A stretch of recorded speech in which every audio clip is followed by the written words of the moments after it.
I would have loved to have streamed some more of this yesterday and done like 10 to 15,000 damage, except for the fact that all afternoon until like 8 or 9 p.m., my ISP just had an outage in my area, and I couldn't really do anything about that.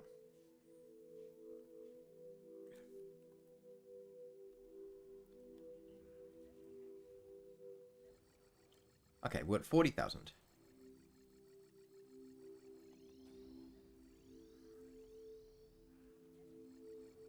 I'd like to finish up with the top eye by tomorrow. The end of day tomorrow. Hey, Sensio.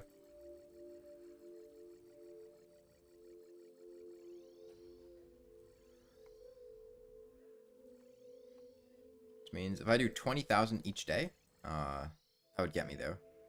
I think I do about 10,000 every 3 hours, so about 6 hours today and 6 hours tomorrow I should finish up the top eye.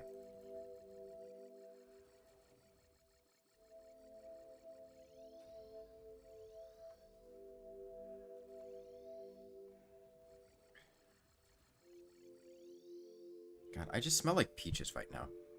My sister had this exfoliating scrub that she had given to me because she didn't really like it that much. She didn't like the peach smell. It was a bit too strong. And I'd used it this morning, and yeah, it's a really strong peach smell. I just smell like peaches right now. How many hours have I put into this? Around about like 60 or something.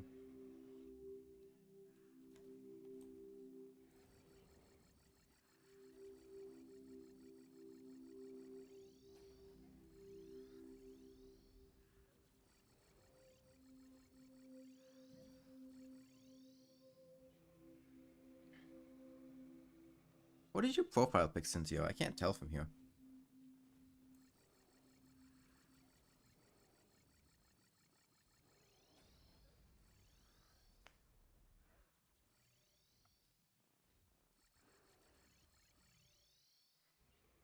Hey, Time Death, welcome back. It's an Outer Wilds character? I haven't played Outer Wilds.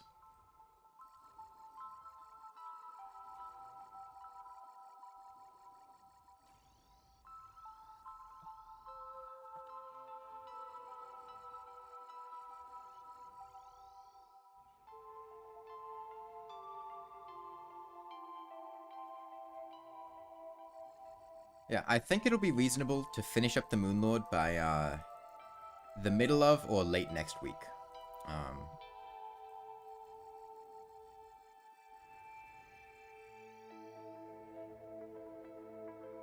Doing these without background video, it's crazy. Oh, we have the Rain World soundtrack to listen to.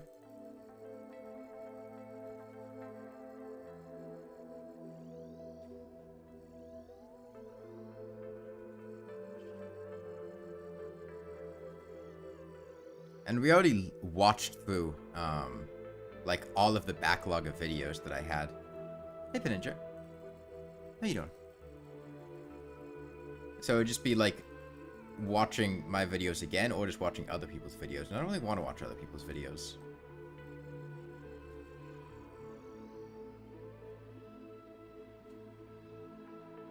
Doing good? Or, like, saving burning school buses?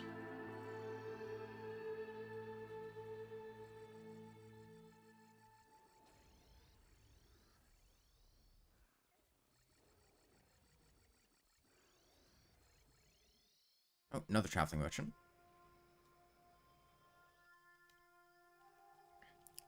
Yeah, I'm not really looking forward to later today. So like I was talking about earlier this week, my younger siblings are having a birthday celebration get-together thing at my grandparents' house later today. It's at about 4 p.m. And when I was having pizza with my grandparents this Friday, they asked me and my sister to come early to help fix their garage door because it had, like, popped off the track, and they need help getting it back into place. So now we're going to go there, like, half an hour early and go help fix their garage. And then, from what I was scoping out, I'm not terribly excited for the actual dinner itself. I'm probably going to eat before I get there. it's... So my grandparents had asked my younger brother and sister what they wanted, and the answers were nothing and mushroom soup. And thing is, my grandmother's never made mushroom soup before, and I don't know whether or not it's actually going to be like something I want to eat. At least eat a lot of. I mean, I might have some of it, but I usually eat like a lot of food at dinner, and if it's not something I really like that much, I'm not gonna want to eat, you know, a lot of it.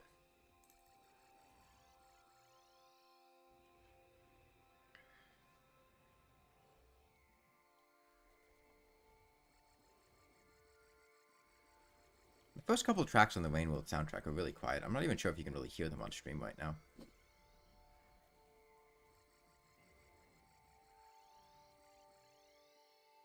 They kind of build into something a lot more audible. Where's the chance that I die? I don't know. I haven't done the math. Low? I mean, if I can do it for 60 hours without dying, the odds of dying are gonna have to be really, really low. Probably you can hear something. Yeah, it's just a very quiet part of the soundtrack. Like, very low-level ambient noise. Okay, now we switch into, like, actual music.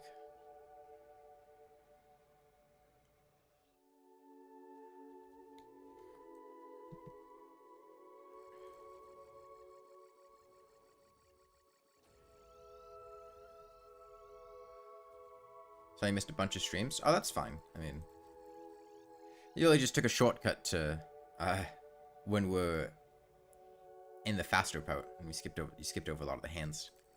Should only be maybe 2 days until the Moonlord's top eye is done. And then we'll on to the core, and the core should only be 2 or 3 days. So it should be sometime this week that we finish, I think. Your heritage is South African and the food is disgusting. It's all mush and pie. I'm not very familiar with South African food. Like, what's an example of a South African dish? Like, what ingredients put together? Like, you say it's mush and pie, but, like, what is the mush? And, like, what are the meats? What are the vegetables? What are the... Like, what's going on in the mush?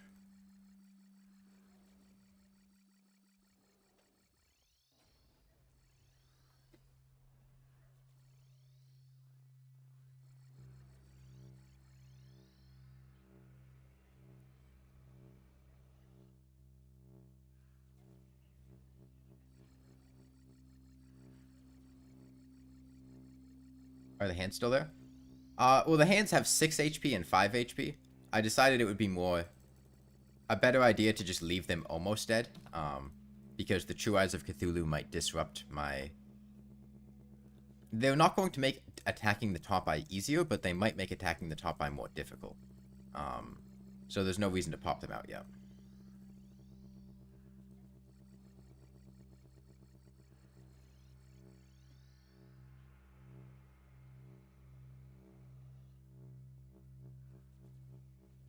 Does this get fixed, boy? No, this is Don't Dig Up. And we're on Don't Dig Up because I've been beating the entire game with the Lawnmower, if that wasn't clear. We've killed every mandatory boss. We didn't do all the optional hard mode bosses.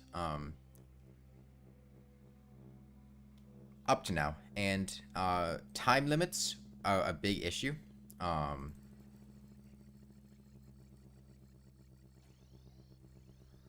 And the Don't Dig Up seed, and this is inherited by Get Fixed Boy, but it's from Don't Dig Up.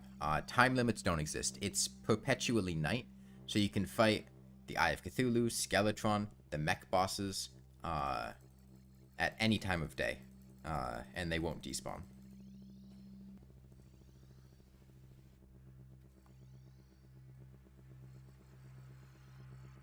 Now, granted, they might still despawn for other reasons, like Skeletron being a little bitch and trying to divide by 0, but that's something else entirely. Yeah, if you ever want to do a low damage challenge, with a weapon that would be impossible to kill the mech bosses within 9 minutes, you only really have 2 options. which are to do it on journey mode and pause time, or to do it on the don't dig up seed.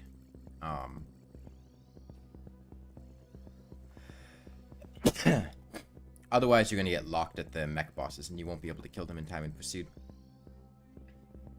This is madness? Is it?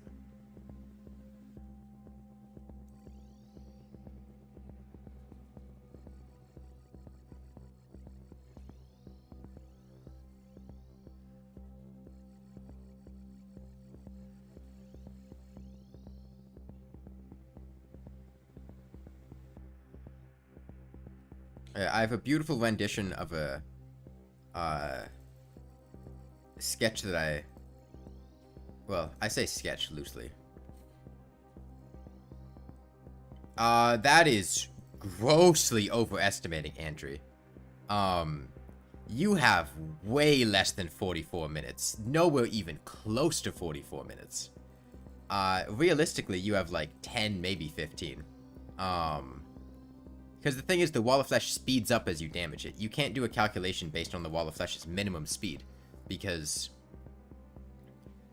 well, it's his minimum speed. He gets a lot faster as he gets damaged.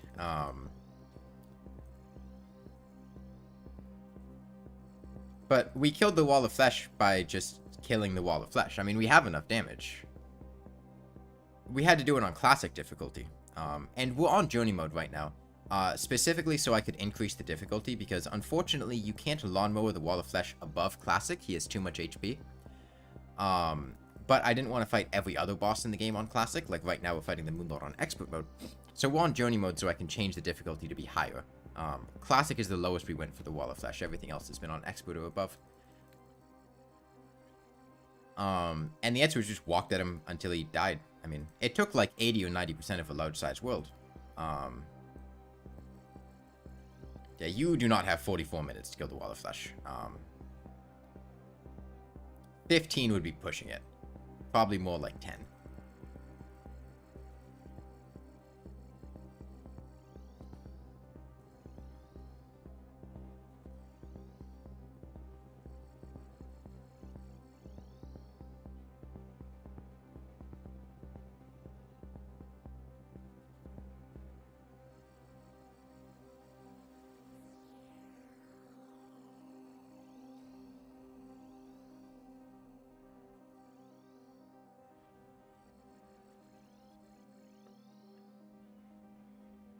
You can go back and watch the stream if you're interested, where I killed the Wall of Flesh. I mean, it'd probably be easier to just watch that.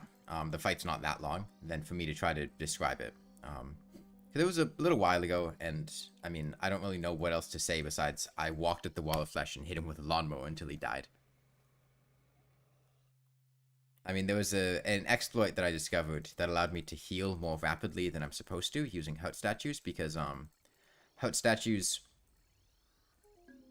their cooldown timer is tied to the block that they're placed on. So if you destroy the hut statue and then put it back and place it back down in a different spot, it'll reset the cooldown. So by breaking and replacing hut statues, you can get huts out of them faster, which really only has applications for the Wall of Flesh when you're running in one direction. Because otherwise, most of the time, it's not really plausible to just break and replace your hut statues for like 20 HP at a time.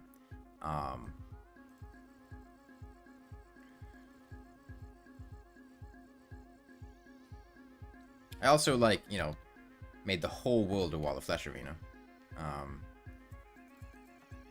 We started at the left end, we ended right there.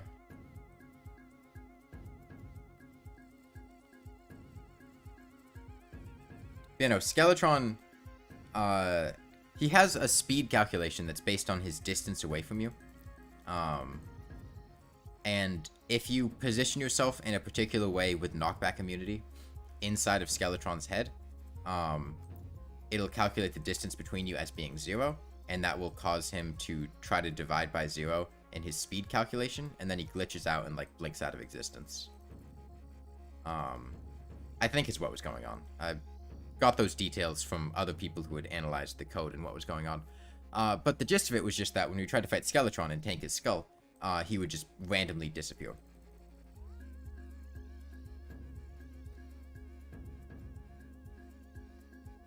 You know, the Wall of Flesh's eyes have 0 defense, if you're not aware of that. On Expert mode, they get 6 defense, but on Classic mode, the eyes of the Wall of Flesh have no defense, and the Lawnmower has 8 base damage.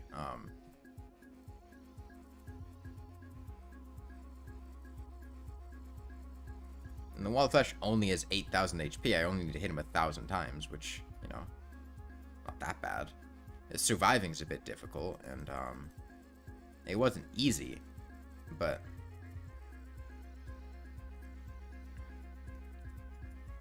he did. We had to, unfortunately, because it was just like genuinely impossible to fight Skeletron, because he would just randomly despawn, and over the course of like, he would usually despawn like a few minutes when we were only maybe like 1,000 HP into his skull at most, I think.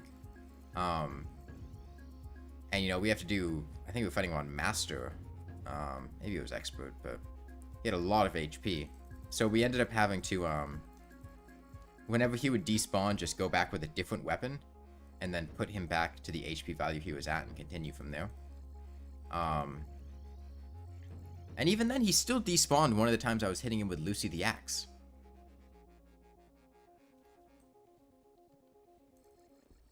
Skeletron Prime, I think, also did the same thing once. Which was really annoying.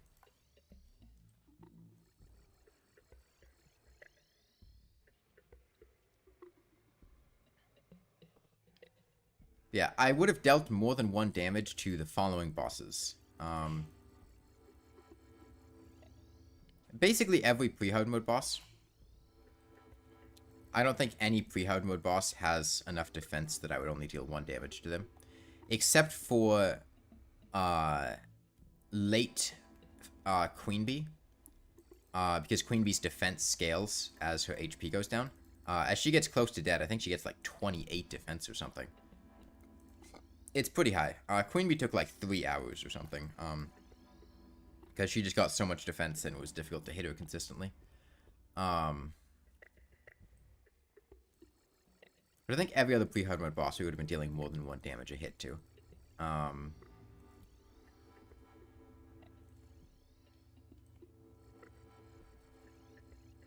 The twins. I think the bug about despawning Skeletron is going to be patched. That'd be nice. The twins,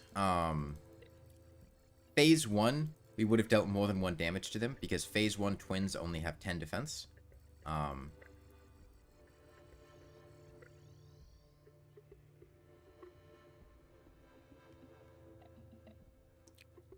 Phase 2 Plantera also only has 10 defense, so we would have dealt more than 1 damage to her. I think that's it. I think every other boss we would have only dealt 1 damage to. And pretty much every hard mode enemy we only dealt 1 damage to. There are very few hard mode enemies that have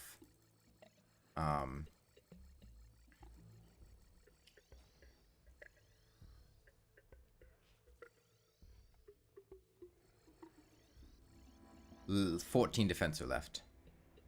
Maybe if I was moving. What, the Skeletron despawning thing? The Skeletron despawning thing wasn't even because I was moving. Like, he did it when I wasn't moving sometimes.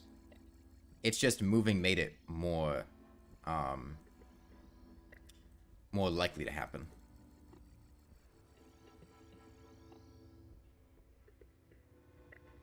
Toxic sludge with no defense? I don't think I killed any toxic sludges. When we got banners, we were able to bypass the defense. Because if you didn't know, banners double your damage before defense is applied, not after. Which, when using low damage weapons like this, can be a monumental difference. You know, going from 8 damage to 16 damage. Realistically, against a lot of enemies, it's going to be like a 6 or 7 times damage increase because of defense. If you're dealing 1 damage before defense, let's say the enemy has 20 defense and using a lawnmower. You know, before defense, you're going to do, well, nothing. You'll do 1 damage a hit, and the Lawnmower can't crit. Crits are also applied after defense, so it wouldn't matter too much. But if you double that damage before defense, then you go to 16, which 20 defense is going to reduce by 10 damage, which means you're doing 6 damage a hit, which is 6 times as much damage, despite effectively being a, you know, just doubling your damage, because of where it applies during defense can be, relative to your previous damage, a very big increase. Which is why banners can make huge differences. It'll only reduce to 1 at minimum. You're not going to do 0 damage because they have more defense than your damage.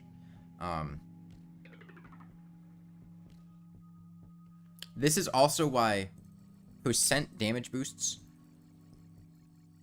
against high defense enemies are better than crit boosts. It's because critical hits apply before defense, whereas damage boosts apply...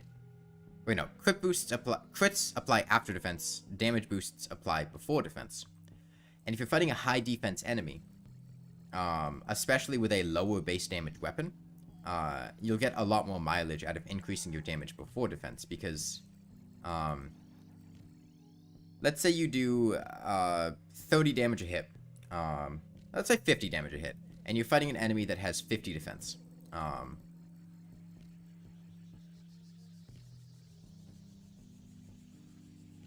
Your attacks are going to get reduced to 25 at base. No, that is not true, Time Death. That is not true. At all. The game would be fucking miserable if defense scaled to enemies in Expert and Master mode. Enemies always get half damage reduction. Only your damage, only your defense scales based on difficulty. If the Moonlord took 70 less damage per hit on his core, your options for viable weapons would be extremely limited. Especially if you get into early hard mode. Like, the Mega Shark would be fucking complete shit.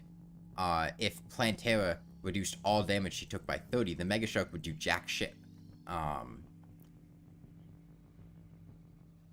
I can assure you that defense has the same efficiency for enemies on every difficulty.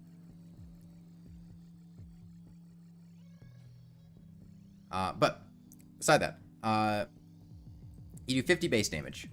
And let's say you have the option between speccing into a crit build or a damage build. And let's say, for the sake of easy calculations, you can choose between getting a 50% damage boost or a 50% crit boost. Now, on a 0 defense enemy, both of these would average out to making your DPS, or your damage per hit, 75.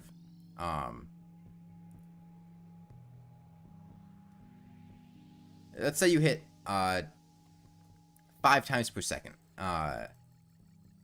So on a 0 defense enemy, 50% damage boost, 50% crit boost, you would average out to dealing 75 damage per hit, and that would average out to dealing 75 times 5. 150, 300, 375 damage.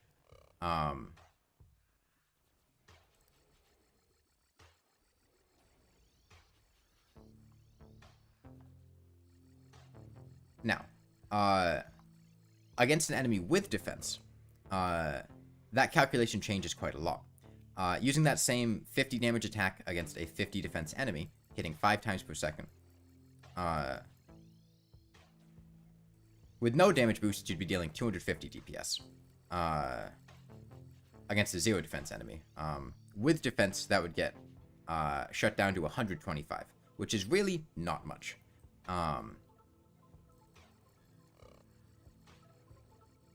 So let's say you apply the 50% crit boost. This means that about half the time, your 25 damage will get doubled.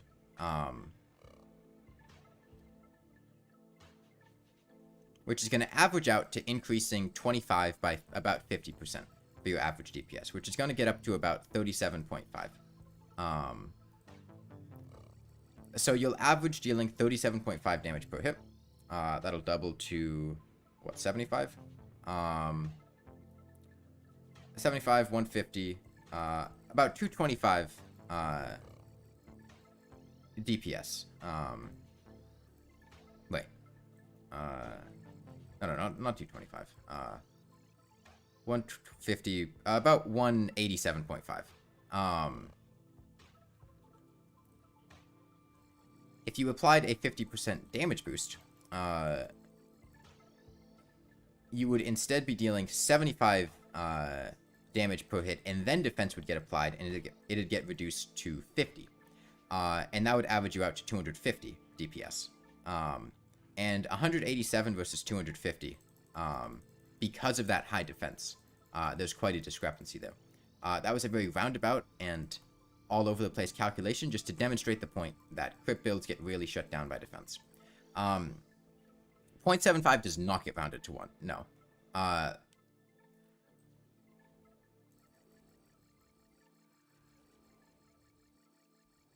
You don't treat each point of defense individually.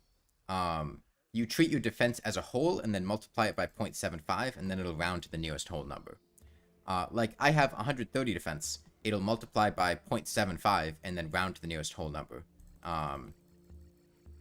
And that will be your damage reduction value. It's not applying 0.75 130 times and then rounding each one to 1.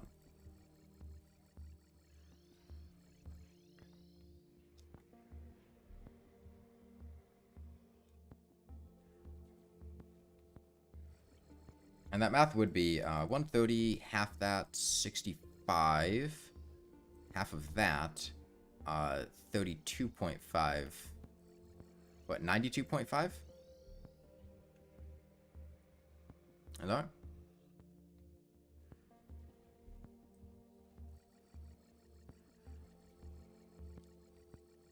What are we even checking the wiki about? I mean, the information that I relayed there was correct.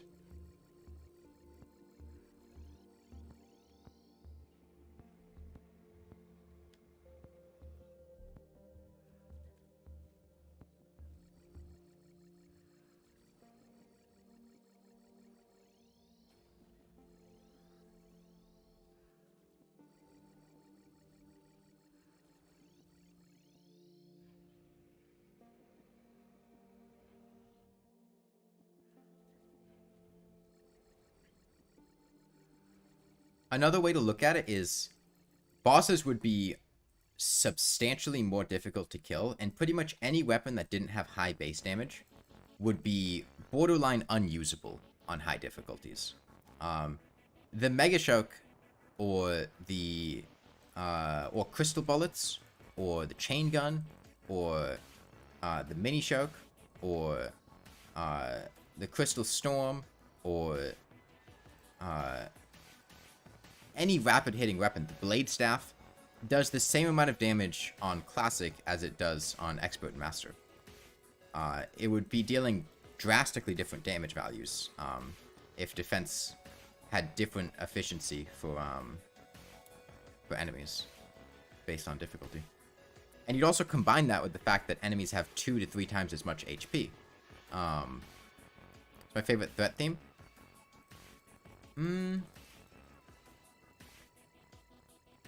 Metropolis threat theme goes really hard. So does Shoreline and Waterfront Facility. A lot of the threat themes are really good. But my favorite songs are not threat themes. My favorite tracks are Sheer Ice Torrent and Veiled Northstar.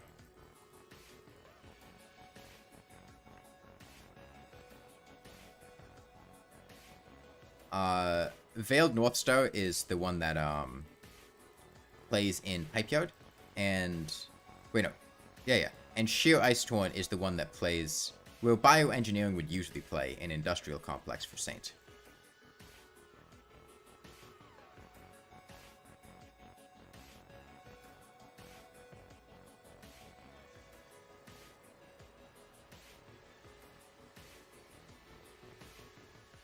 Can you ask a question? That was a question, so.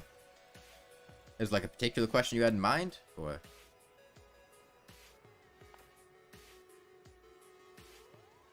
Yeah, he can ask a question. What's my favorite game? I'm bad at picking favorites, I don't have one. If you narrow it down to a genre, I can tell you games that I like within that genre. But there's not a game that I have that's just like, oh yeah, that's my favorite game. You know, out of every other game that I've played. In general, if your question is what is my favorite something, the answer is going to be underwhelming because I'm really bad at picking favorites.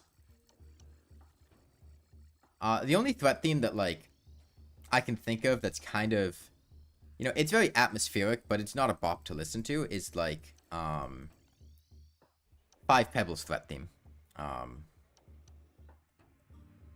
Most of Five Pebbles is atmospheric, but the music itself, I wouldn't want to just put it on the jukebox and listen to it. What's my most played game? That's Terraria. But hours put into a game does not, you know, signify whether or not it's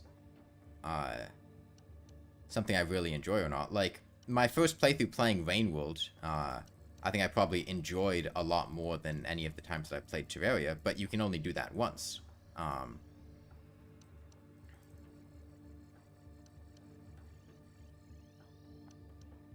So time played is not necessarily an accurate metric, though.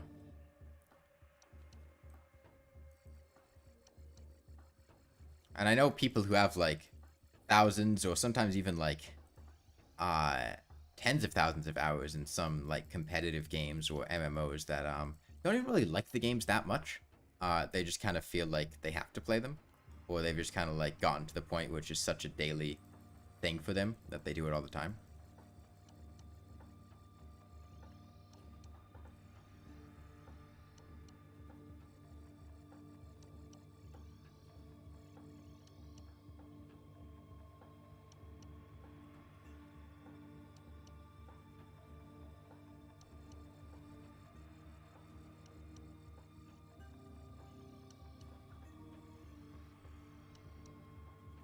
Bro is becoming a MatPat?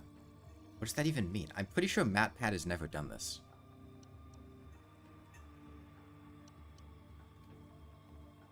Shoreline is the worst region in the game? You sure about that one?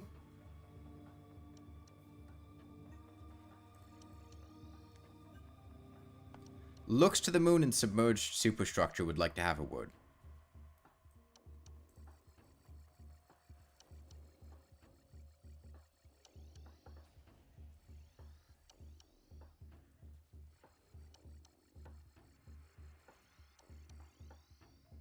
You're talking about Adam?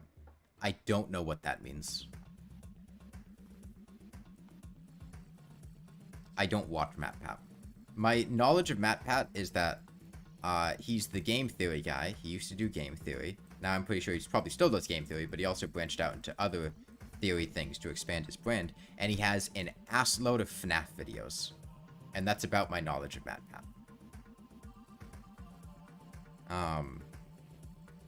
I don't know what you're referencing. I don't know who Adam is. I don't really watch YouTubers very much. If you're making a reference to some other YouTuber's category of body of videos or community or things, I'm not gonna... The person who has an A and A green back... I don't... What does that mean?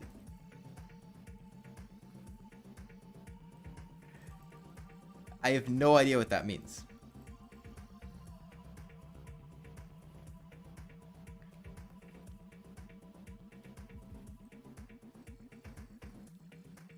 The problem with it leads to nowhere except moon and submerged superstructure has no purpose. Well, moon is an important location. Shoreline also is, I would say, an easier route to get down to, like, subterranean, than going through, like, farm arrays. In fact, Shoreline as Gourmand has the most, Gates out of any region, I believe. Shoreline absolutely leads somewhere. Like, it has connections. Pipe Yard, Shaded Citadel, Garbage Wastes, Moon herself, Frigid Area, or Boreal Area, whatever it's called. You got Submerged Superstructure down there, Subterranean.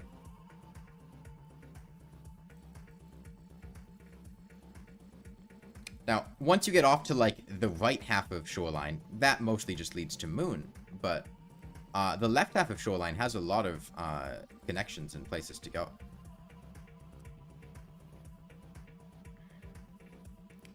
It's a great way if you want to go to Memory Crypts or the Scavenger Merchant, or the Echo. It's, you know, the ideal route to get to Shaded.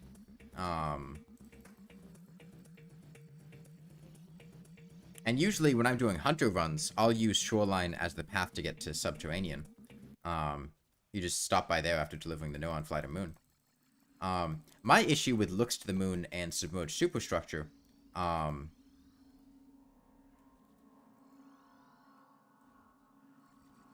is that they have, like, awful maze-like designs. A lot of Rainworld's regions have really clever design paths.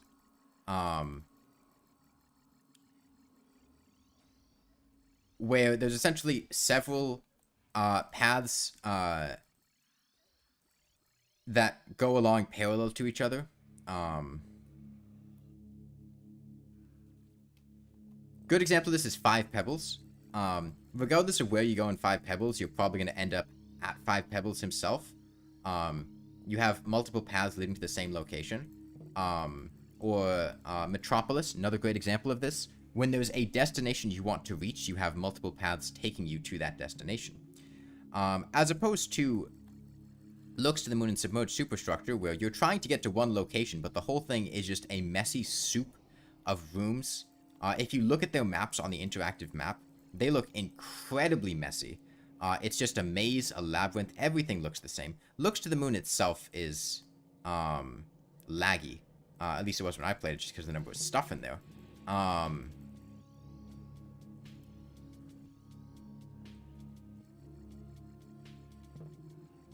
It's incredibly easy to miss Moon's room herself, which is really dumb, along with the heart in Submerged. You always take Wall, never Underhang. If you took Wall on your first playthrough of playing Rainworld, I'm sorry, but you played Rainworld wrong.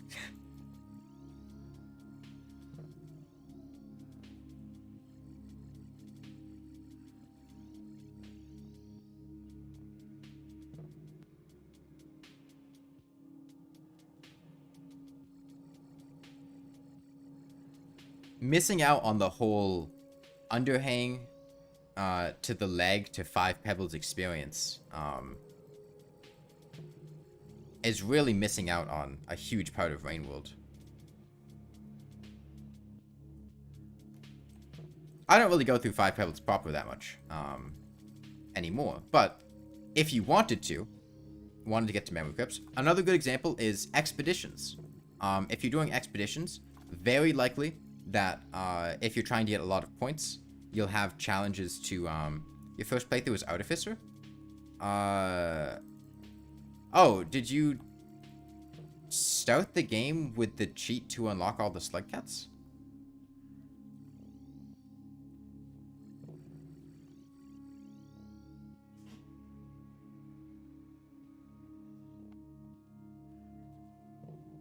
Is cola a drug?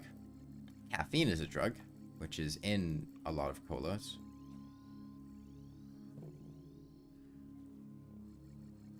Well, you don't have Artificer unlocked by default. The only slug cats you have unlocked by default are Survivor and Monk.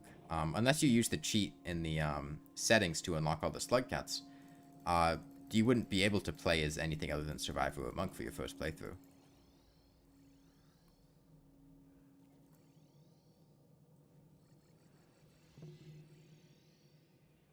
And I would feel sorry for you if you did that, because I feel like that really diminishes the first exploration playthrough of Rainworld and the vibe of the game by just jumping straight to Artificer, because Artificer is drastically different than Survivor and Monk. And the Survivor and Monk experience, in my opinion, is the best experience in the game, playing it for the first time. And yeah, giving up the ability to do that, I think, is a mistake.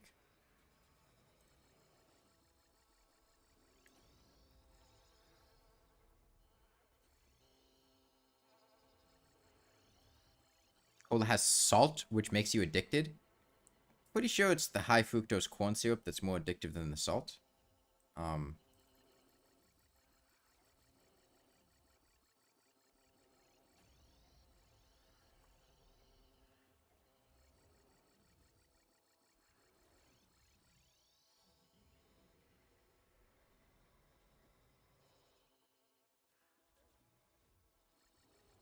doing Survivor, and I was really excited for the new Skugs. But you didn't play the Skugs in the first place. Like, what's the excitement of the new Skugs if you never did the original ones? I don't know. I just feel like if you're watching this and you plan on playing Rainworld, I would really recommend that you do Survivor first and that you don't look up information about the game. Because it really is an incredible experience, but it's something that you can only experience once, and it's easy to ruin.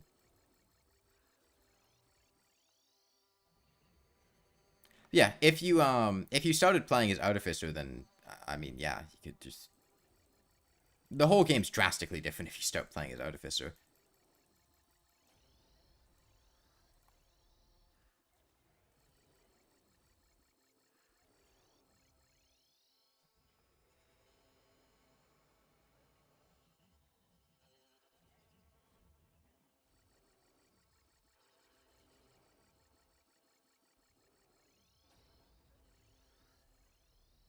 I think Rainworld's a good example of a game that could be played even if you have the DLC. You should play it without the DLC for the first time, and then do DLC playthroughs after.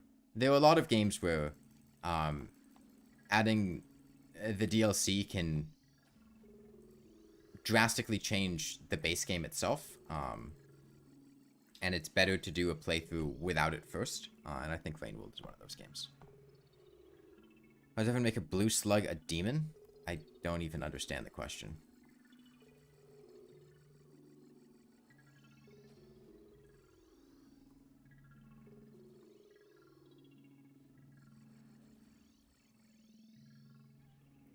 Rivulet?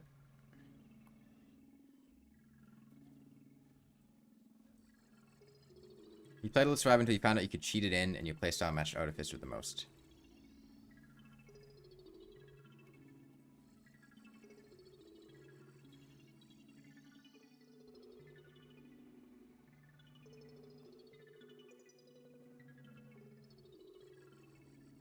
Yeah, you're welcome to play however you want. I just think it's a shame to do that to the feeling of exploration and mystery in the world building of the game. Give me one sec.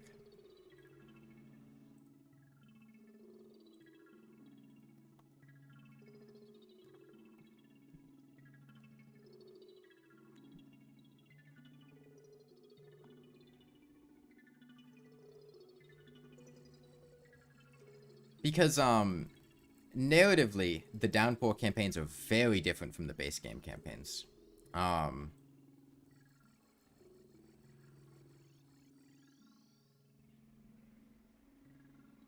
Just the way that you interact with the world and the iterators.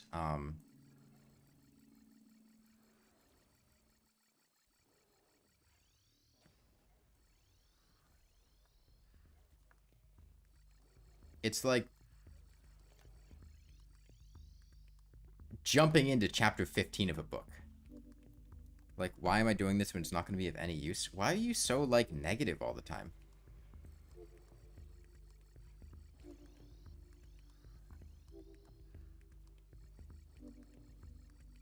I don't need a reason.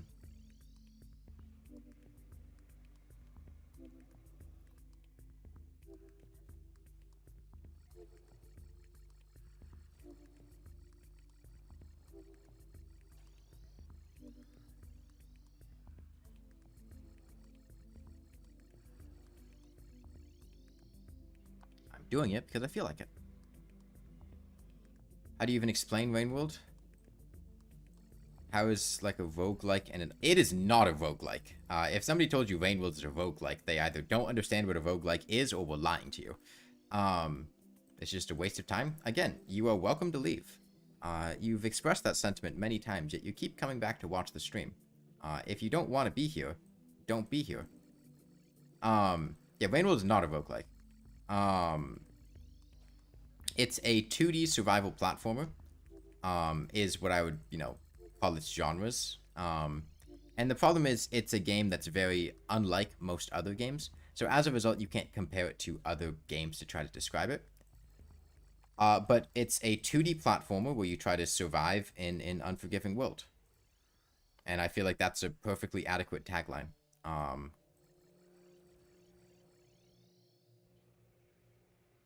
problem for Rainwolves beginners, they don't know where to go. That's not a problem. And you have a map. Like, you literally hold down the right bumper and you have a map. And you can see what you've been exploring. And you have the overseers, which point you to nearby shelters whenever you get food. Now, if you started playing as Artificer, then I don't think that's the case, because I don't think the Artificer Overseer points you to shelters. Not even sure Artificer has an Overseer. But Survivor gets led all over the place by the Overseer. Anytime you get to full food, the Overseer will usually point you to a nearby shelter to rest at. And the map does not tell you where to find 5 pebbles, but you're not supposed to... You're not supposed to know that you're supposed to find 5 pebbles. And you get led there by the Overseers. First, you're supposed to get led to Moon. Through the vague images of Slugcats and the flashing images and stuff like that. Rainworld is not a rage game. I would greatly contest that. But you get led to Moon, and then Moon's Overseer in the pursuit of Neuron Flies leads you to 5 pebbles. And it's like... You have a very vague guidance, where you're essentially just following the path laid out for you by your floating yellow friend. You're being negative more like being correct. You're not correct. But I'm telling you that you can either stop with the negativity, or I'm going to, like, time you out. But for beginners? No, but the game, like...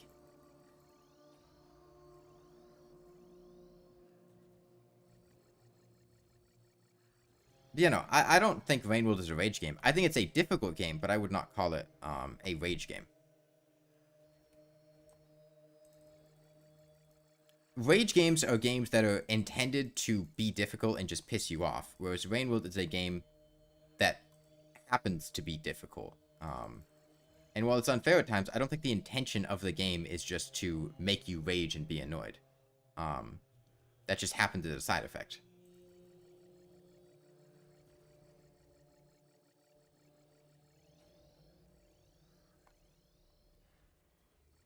But yeah, no, I mean, the whole point of Rainworld is that you're thrust into a new, unknown world, and you have to try to figure out what you are, where you are, and how to survive.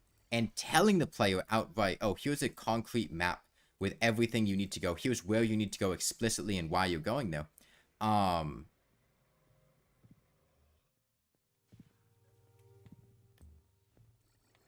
would really diminish that feeling. It's unintentional, that's difficult. Oh no, the game was very clearly intentionally made to be difficult. But the difference between intentionally made to be difficult and intentionally made to make you rage.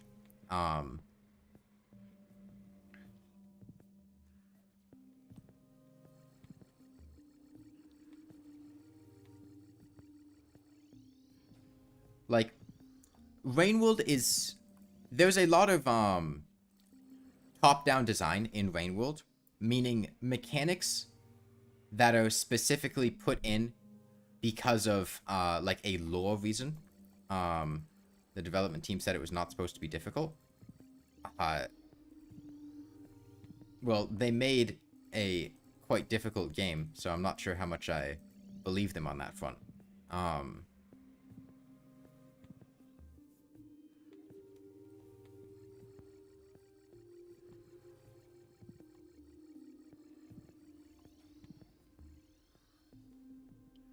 But, well, Slugcats aren't cats. They essentially just called them that because, the name stuck. Because I think somebody called them that in, like, beta.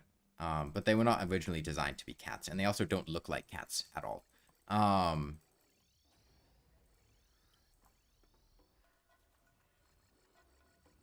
They're like rodents, someone said? Yeah, the echo in fucking Farmways says that. Moon also calls you... Wait, no. 5 Pebbles calls you Wet Mouse.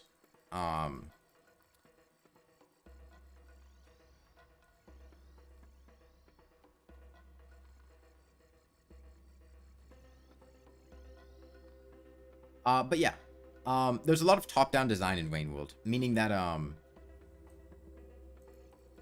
mechanics are designed to try to, follow lore or story reasons, rather than, they pounce.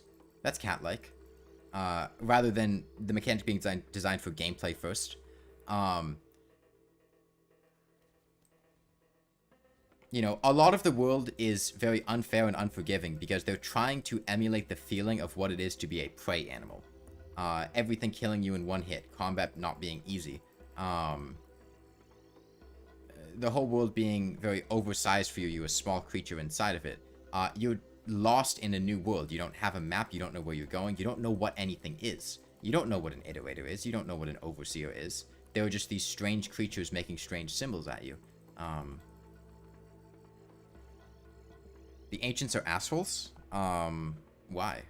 We don't even know, like, anything about them, aside from the fact that they're trapped in a cycle of, death and rebirth, and that they eventually found a way to escape it, and had made overseers, to try to escape it, and, they made a lot of purposed organisms, for their life, but, just because their culture is different, or they're stuck in a world with very different, features of life than ours doesn't make them assholes.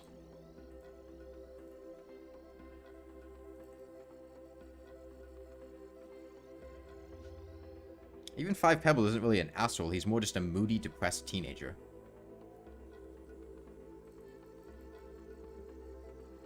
You don't have much HP, pretty sure some enemies don't one-shot you. No, that's... The way that HP works in Rainworld is, you have an HP value, which is 1. And that only matters for things like spears and rocks. Maybe grenades. For everything else, bites or attacks just have lethality chances. Different lizards have different chances to kill you with a bite. Only red lizards are guaranteed to kill you. Blue lizards, I think, have the lowest chance at a 1 in 5 chance to kill you. Green and caramel lizards are at a 50% chance to kill you. Occasionally, you can survive a Myros bird Sneep Snop. I'm not sure why, but sometimes you'll get wounded by a Sneep Snop and, like, pass out sporadically. Vulture bites are never lethal when they have their mask on, but if their mask is off, they are always lethal. For some reason, people say Saint is repetitive. Saint is fairly repetitive. Like, I don't want to go back and play Saint again. You don't really have any options like, your options for Saint are to avoid things. You don't really have other options for trying to avoid predators aside from just being away from them. Saint also doesn't have passages for some fucking reason. So you have to walk everywhere, which is really repetitive and boring. Is there a way to reduce the chance of being one-shot? Play Gourmand. Gourmand is never bitten lethally by lizards, unless it's a red lizard. And Gourmand also has a chance to survive spear throws from scavengers.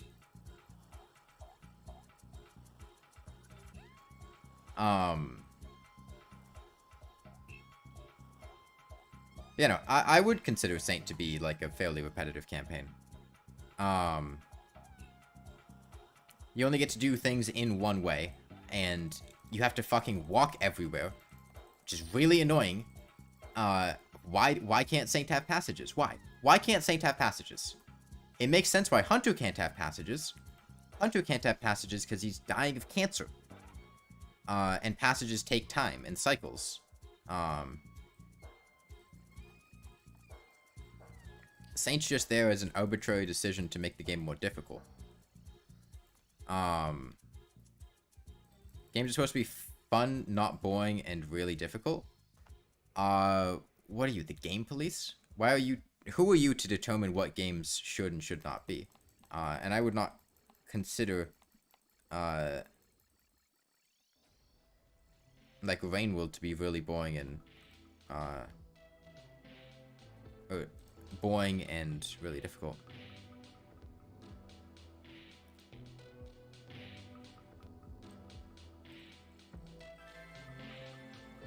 But people like different things in different games. Some people like really repetitive, menial tasks that they can just do repeatedly. Like grinding, or in MMOs. Like, a lot of people just like grinding, or farming, or things like that, which a lot of people would consider to be boring and repetitive, but some people really enjoy. Just shut your brain off and work towards something.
The reward for playing Rainbow is not beating it and getting lower, it's learning about the game's ecosystem and how it works, mastering the Slugcat's movement techniques.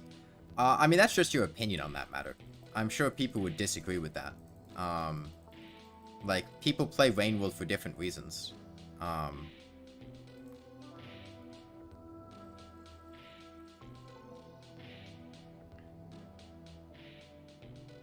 I found the most rewarding part of Rainworld was just, you know, exploring the world and finding out how everything works. And that was the most fun part of it.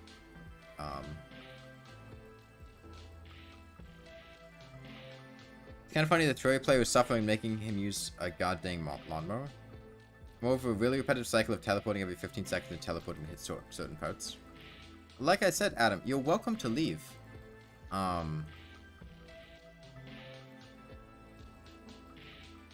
What's the most roguelike played? Are you asking me? Like, what's the roguelike I've played the most of? I don't really play very many true roguelikes.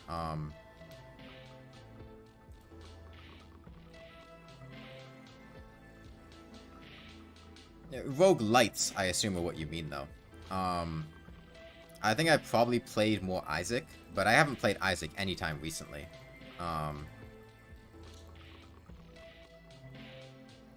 It's been years since I've played Isaac, but I played it a lot in, like, middle school and high school.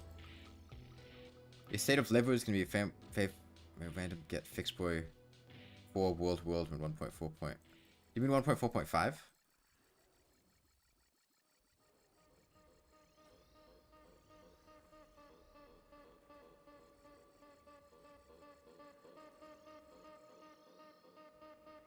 I find it extremely unlikely I would ever go back and play more Isaac, though. Isaac got an update in iOS and play Repentance. I do not care. I don't want to play Isaac again.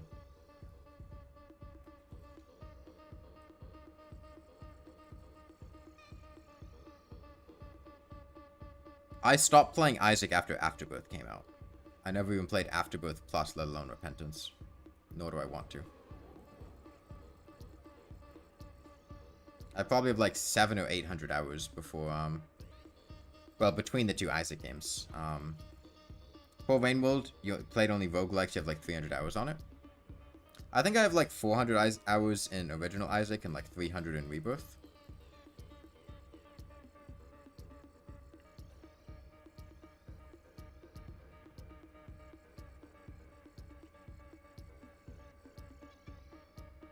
You have 990. Why is that a skull emoji? I have 4.5 thousand hours on Terraria. I mean, just means you like the game, right?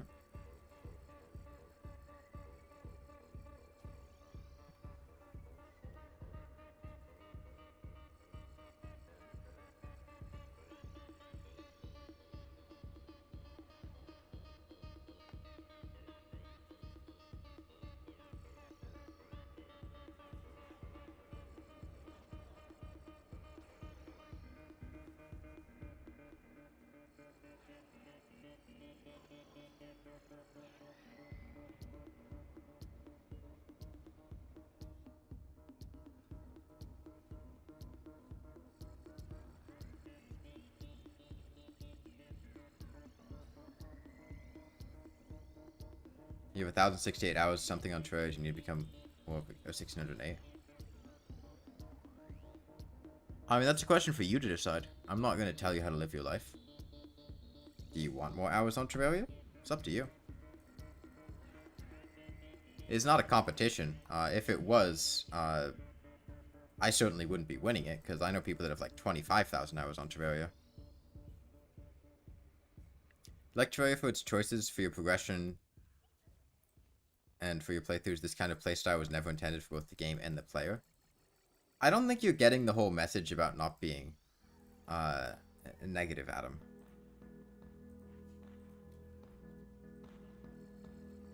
Like, essentially, every single message you've sent this whole stream has just been variations of, stop doing this, you're an idiot, stop, I hate this, shut up.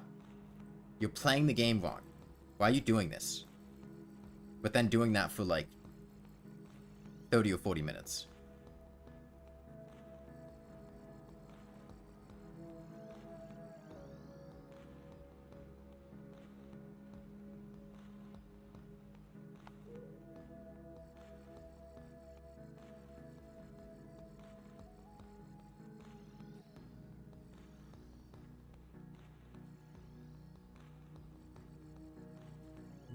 The in-game character, by the end of this, is probably gonna have taken, like, millions of damage. And then just healed it all back. Because I have very high regen.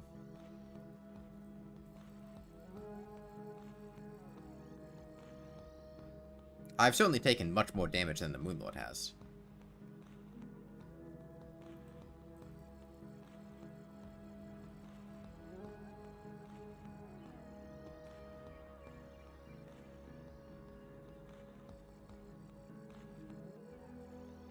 Yeah, even if you don't understand why I'm doing it, that doesn't mean you just have to constantly complain about the fact that I'm doing it. It's fine to not understand something and still be able to respect that it's happening. You don't have to just insult everything you don't understand.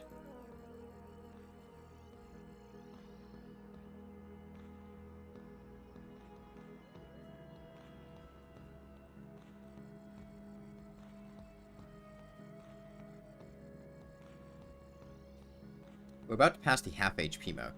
Or maybe we already did. No, we haven't yet. Which is more than halfway through the fight. Because our DPS is a lot higher than it was for the hands.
What about 3,800 damage for the day?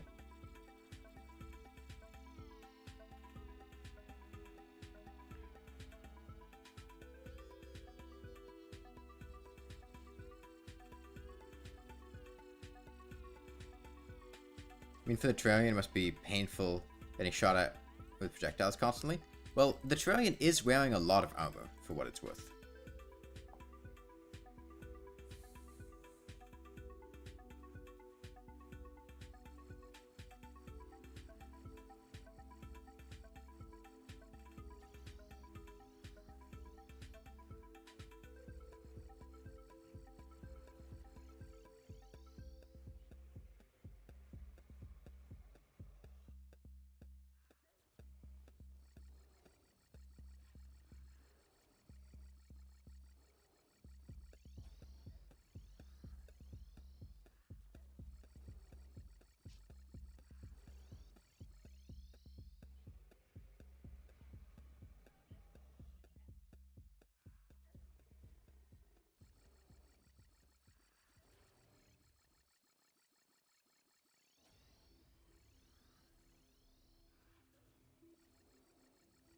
Yeah, like I said, hopefully tomorrow top eye will be done.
Rate of dealing damage keeps getting higher and higher because that was an hour and 10 minutes and we've already dealt 4,000 damage.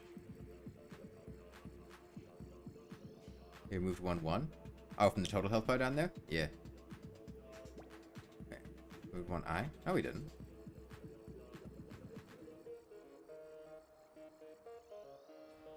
The eyes are all still in there.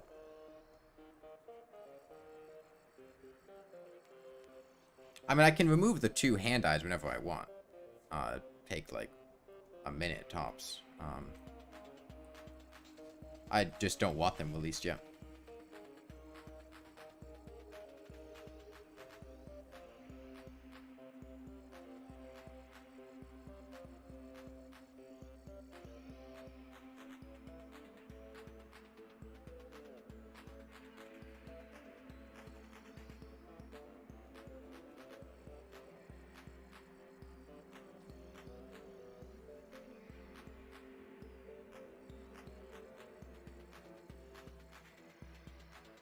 There's apparently, like, going to be people paving the street that my house is on tomorrow.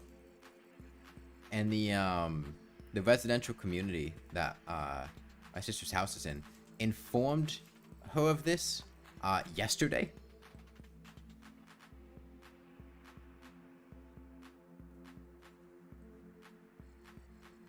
Basically a 2-day notice that people are going to be like paving the road in front of your driveway and you will not be able to go on it.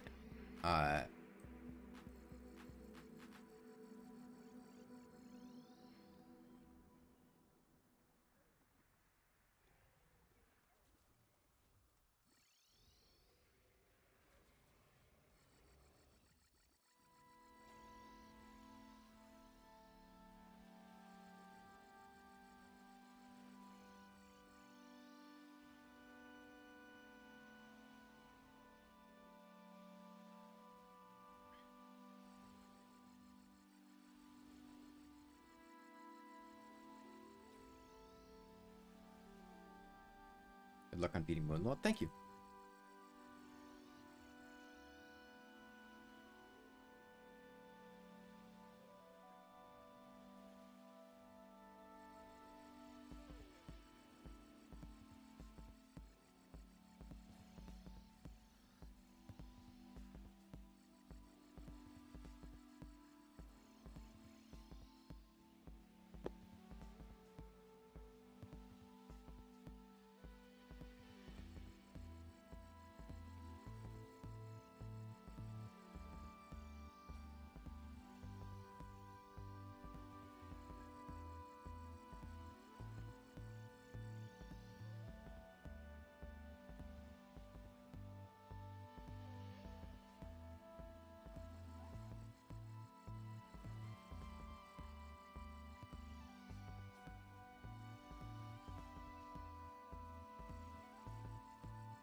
What items, armor am I using?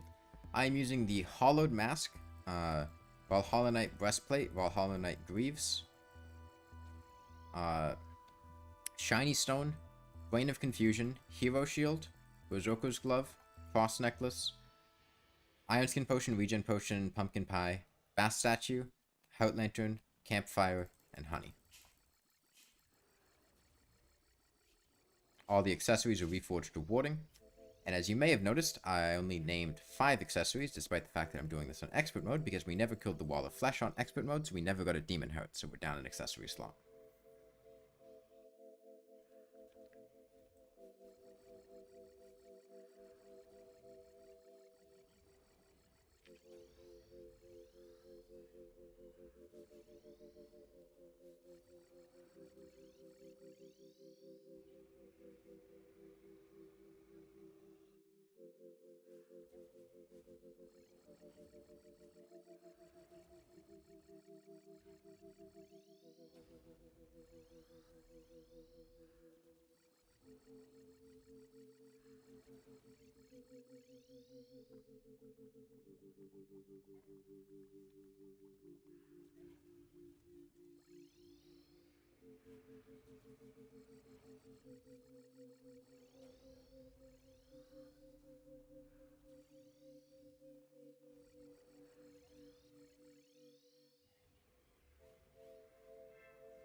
I think I'm probably only going to end up doing one stream today, but I'll try to make it a long one and get done as much HP as I can.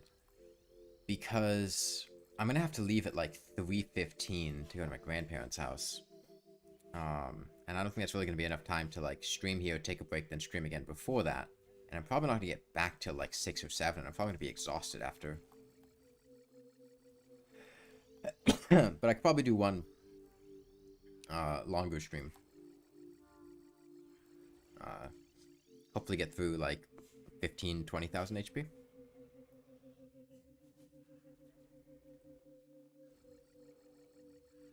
POV, all your NPCs have to destroy or fight? What is the point of... I'm not sure I'm following. How is this the POV of that?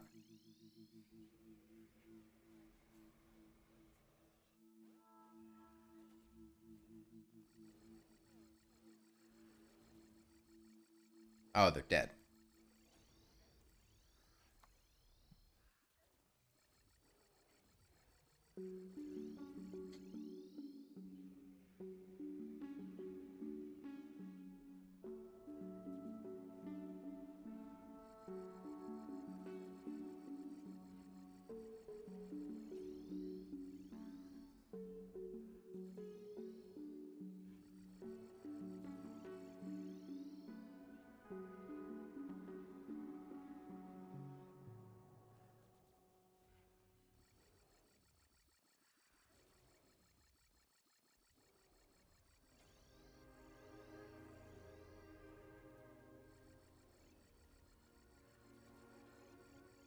Well, those are the rules for becoming a god, is you become a god after defeating the previous god with a lawnmower.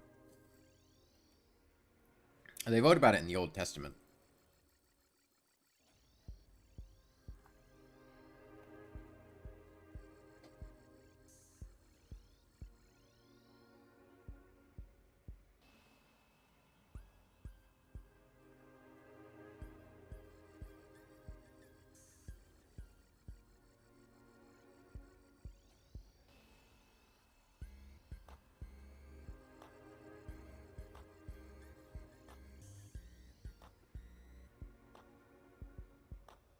I don't know how to answer that question to Bluebot.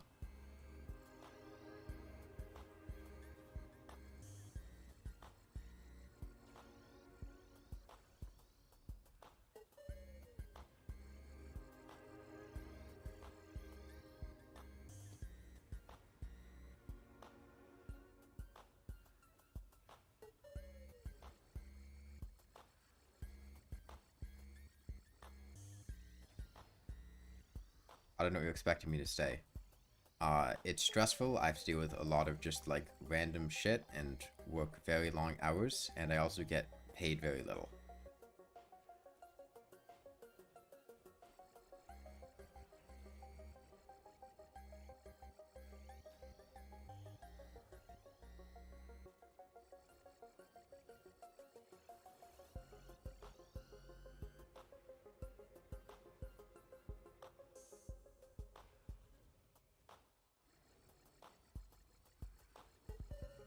Love how the lawnmower does more damage than the blade staff. If you're fighting a 0 defense enemy, yeah. The lawnmower will deal more damage than one single blade staff at base.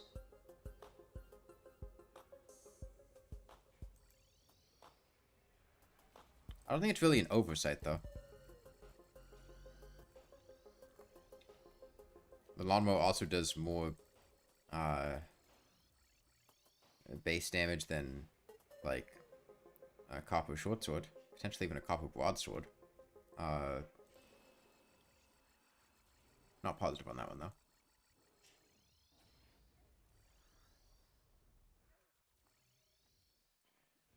The blade staff just has really high defense penetration, though. Along with, going crazy with, tag bonuses, kind of its whole thing.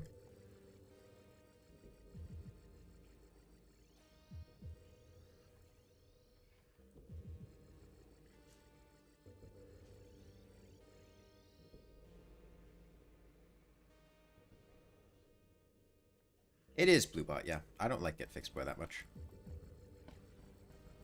A cutting tool versus an enchanted dagger made of crystals.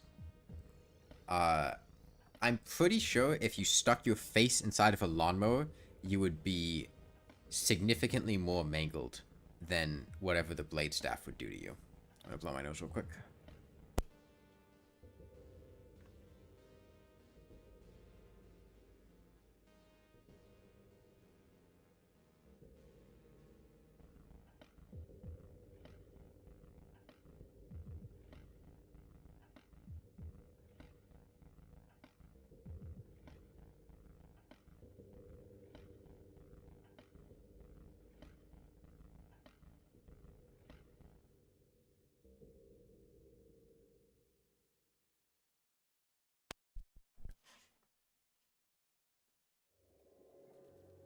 I mean, that grass cutting tool is basically just a very quickly spinning gas-powered sharp blade rotating around.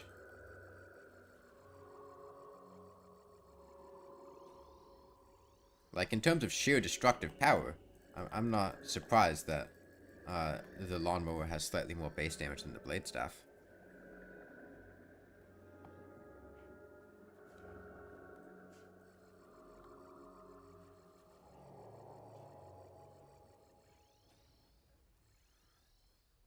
Like, it's not like a lawnmower is a pair of scissors.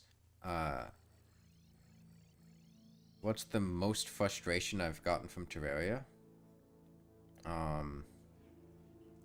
I don't know.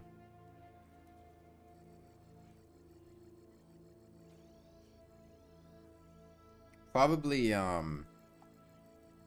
having the game crash when playing a medium core character.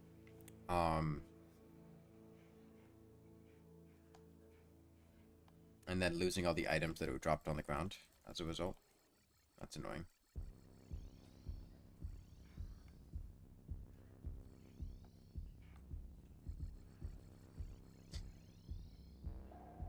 What about a seed?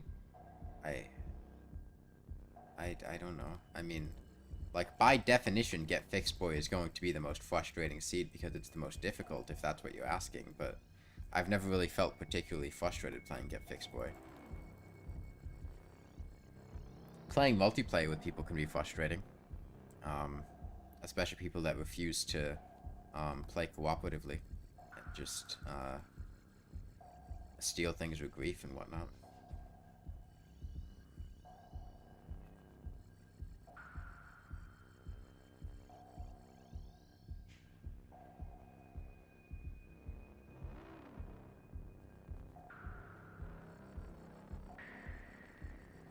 Okay, finally?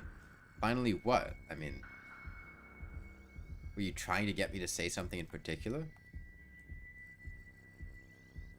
I mean, I outright said that I didn't like Get Fixed Boy when you brought it up.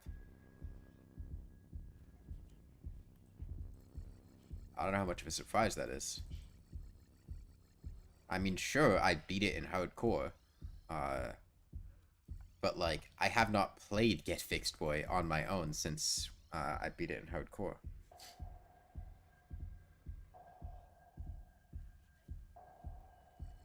I've only done it in multiplayer.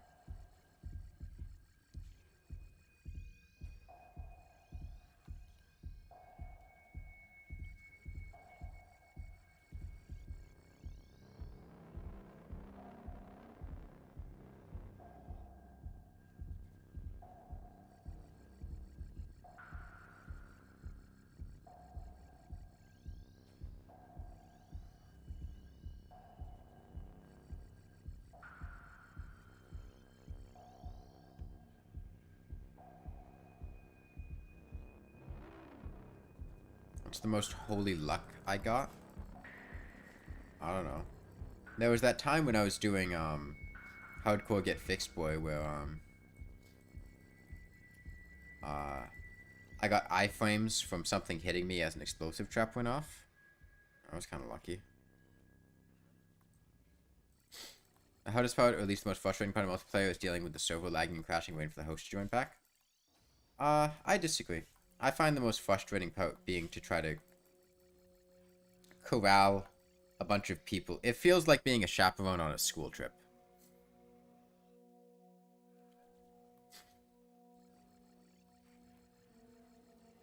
Hey, Sharktails.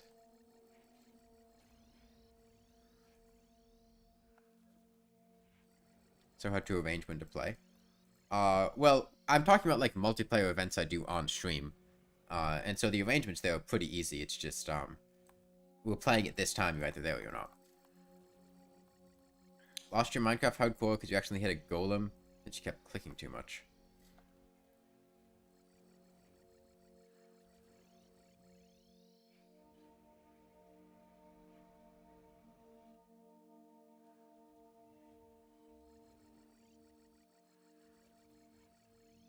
That's unfortunate. I'm not too familiar with how difficult Minecraft hardcore is. How long have I been doing this? About 60 hours. As a person who plays a lot of your game or game that make you want to file your teeth with tinfoil. I'm not sure I understood that sentence.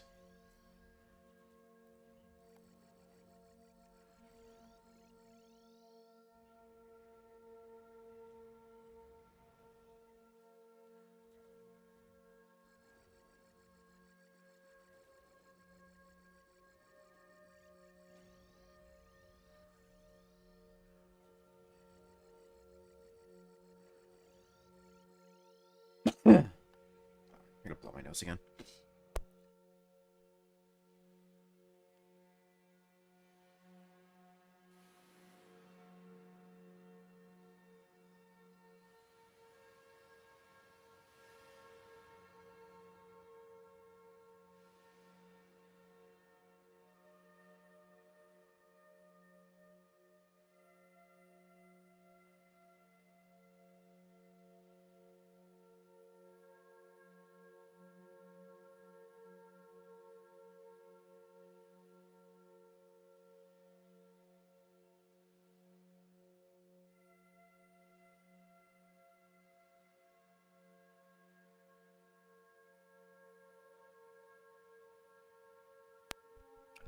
Okay. Got quite the bunny nose today.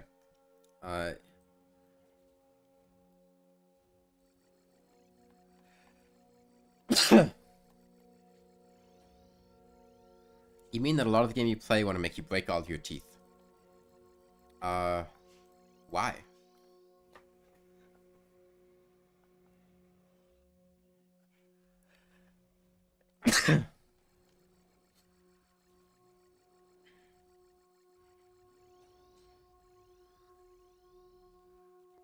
You like hard games? I mean, I like hard games, but playing them doesn't make me want to break my teeth. If the game's that frustrating, I probably just won't play it. Am I sick? I don't know. Might have a cold.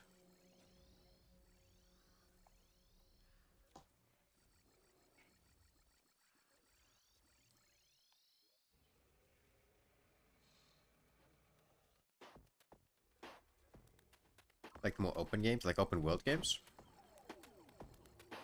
Maybe a small flu? Based on a couple nose blowings and a sneeze?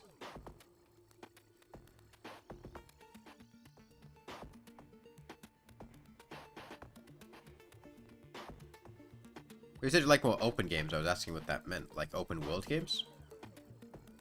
What happened? What do you mean?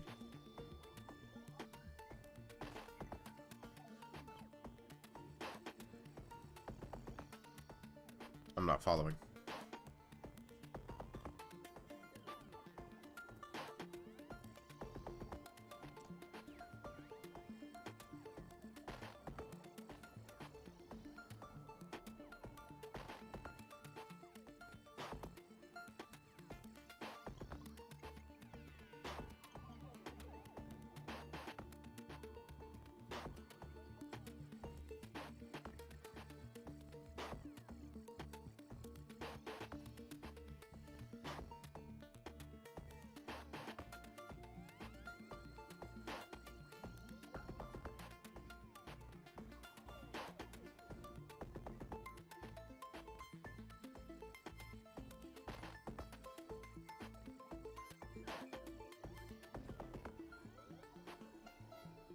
One time you threw your PC after losing 3 hours of gameplay.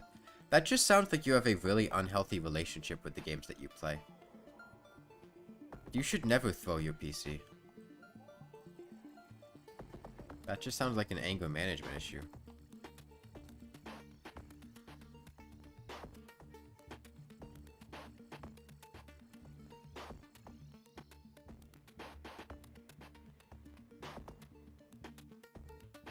You wanted to, but you didn't? I don't understand. You said you did something, and then you said you didn't do it. Which is it?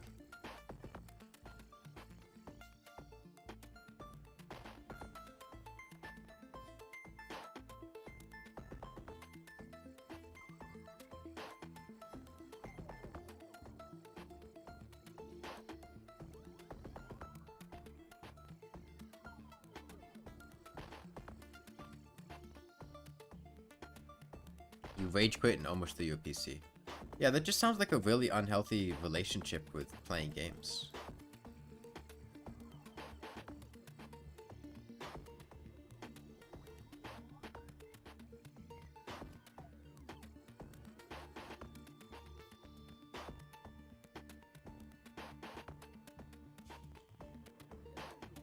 I never understood people that got, like, physically destructive over being upset at games.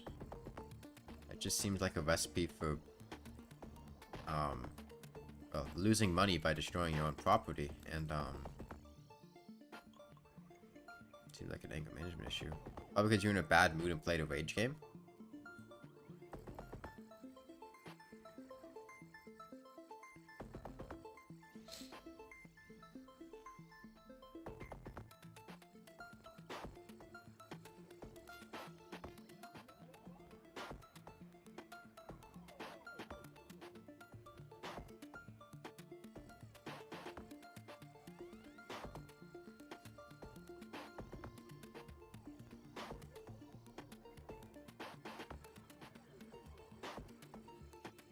I don't know, that just seems like not healthy. It was probably Terraria. Terraria is not a rage game. I'm sorry, if you got pissed off enough to almost throw your PC and break it, presumably because you died 3 hours into like a hardcore character, that's not a healthy relationship you have with the game.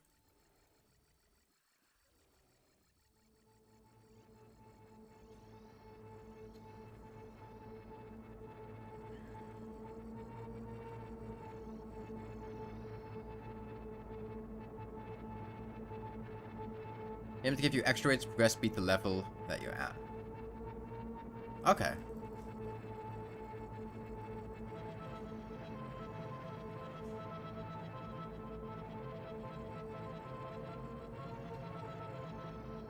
Every time you really get mad, you get really mad when you play games, you play Goodbye from TF2.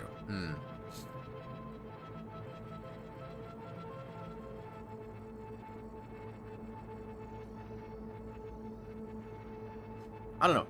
I wouldn't consider progress loss to be something that I'd get really upset or frustrated over most of the time playing games, is because the goal when playing the game is not to make progress. The goal is to have a fun time. It's the trip, not the destination. So even if I lost 3 hours of a hardcore character, as long as I had fun playing that hardcore character, I wouldn't consider it a waste or a loss.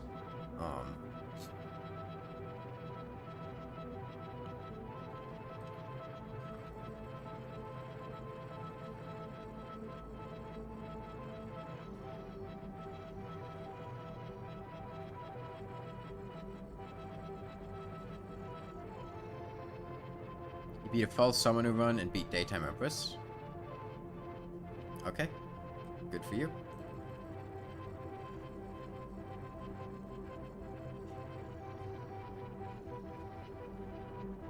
The question is, did you have fun doing it, though?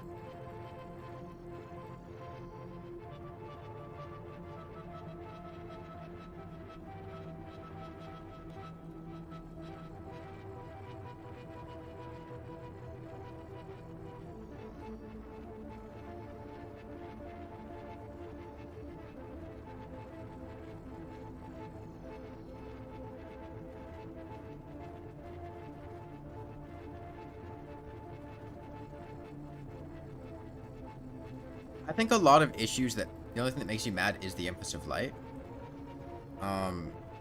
Well, I would suggest that you just like take a normal character or a journey mode character or something and just summon the Empress of Light and practice dodging her.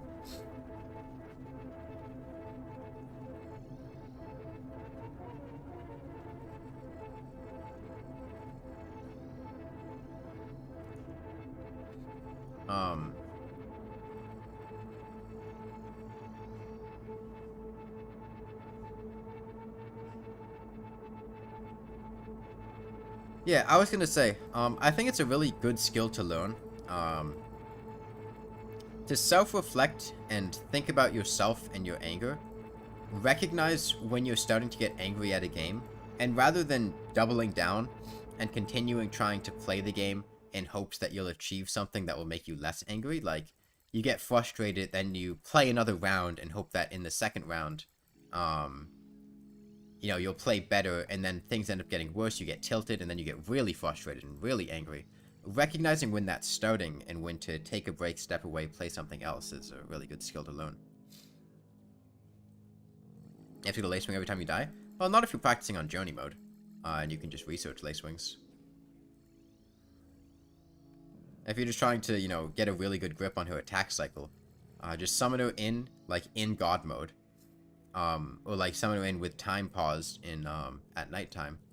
And just sit there and just dodge her, for minutes on end. Figure out what you can do, where you need to go, what arena types work, what equipment you need. And then when you get to her in an actual run, you'll be much better equipped to fight her. Because she's one of the only bosses in the game who is explicitly designed to be fought without taking damage. And she's not the easiest to fight without taking damage. But every one of her attacks has a very specific action or actions you can do to avoid taking damage from it. Mostly, you know, where you move. And figuring out where and how to do those is a big part of the fight.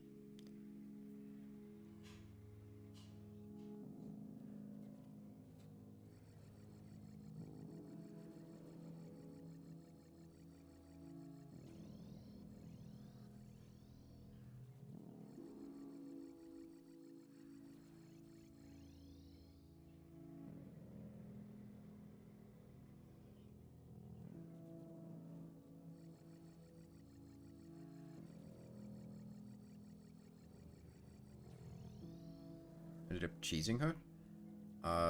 Cheesing her how? I would also say, if you cheese the Empress of Light to kill her during the daytime, I wouldn't then go around, saying that you killed the daytime Empress of Light, because it's more you cheese the daytime Empress of Light. It's not really that much of an accomplishment.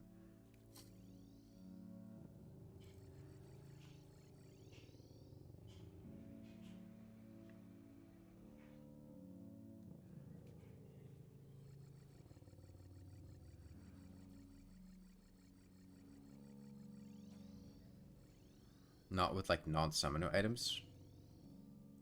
I'm confused. What did you do? Did you just attack her without summoner items? Because that's not cheesing. That's just fighting the boss.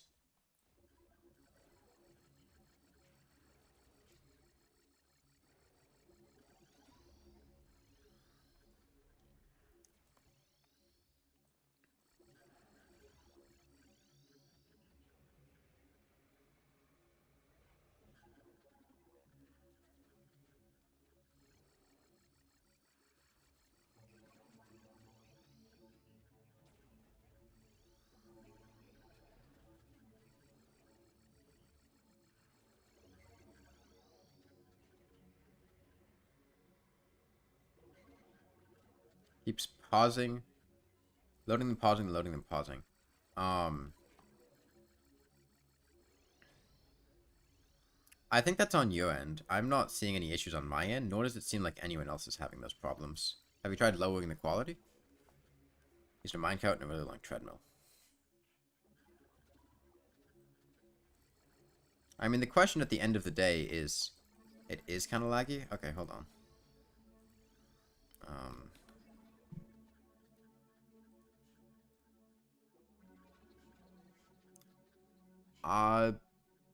It looks fine on my end. I'm having no issues reported from YouTube, and I'm having no issues reported from OBS.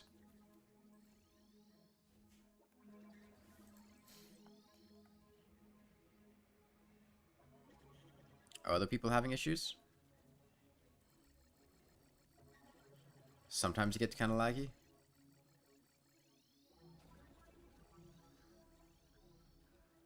I mean, I can try stopping and restarting it, but I don't know that... Like, it doesn't seem to be on my end. I don't think I could do anything to improve it.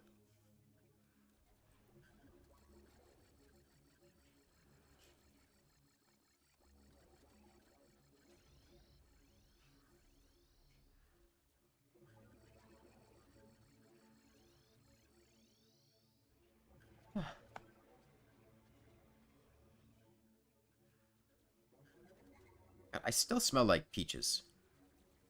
From that exfoliating scrub I used like 2 hours ago. She keeps teleporting on top of you. The Empress of Light does not teleport on top of you. She teleports above and slightly to the side of you. If she's teleporting on top of you, that's because you're moving into the path of her teleporting.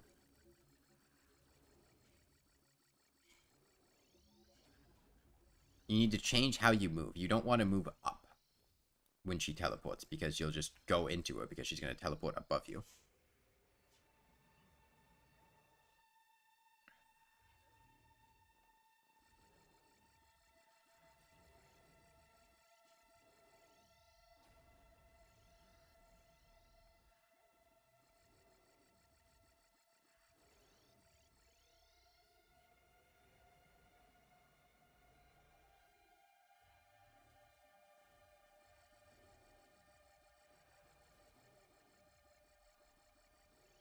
For multiple people that exfoliating peach scrub is actually really bad for your skin.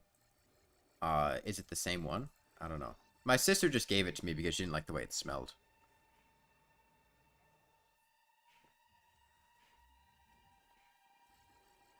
I tried it for the first time this morning. I don't really know anything about it.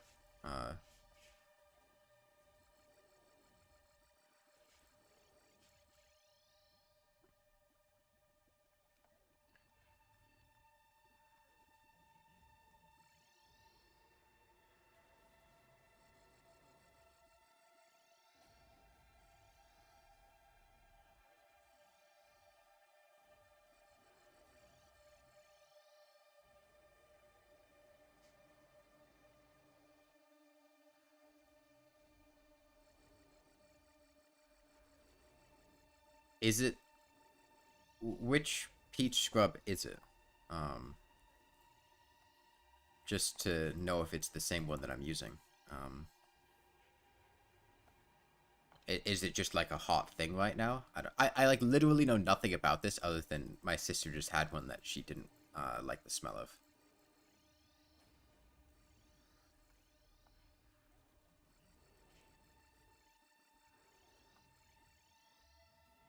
You just got to the wall? Nice.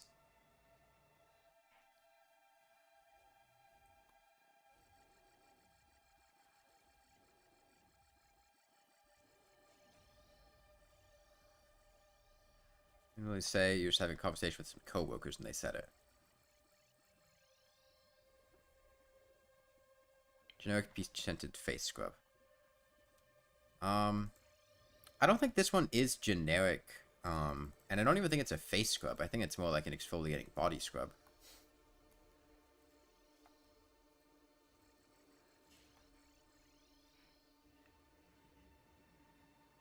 But I'll look into it more. I think my sister said it was one of, like, a name brand one that she got at, like a higher end one. Bad for you in general. Just because of, like, the peach, like, the things they put in to make the peach smells or something. Or just, like, exfoliating scrubs. I mean, I need exfoliating scrubs to deal with, ingrown hairs.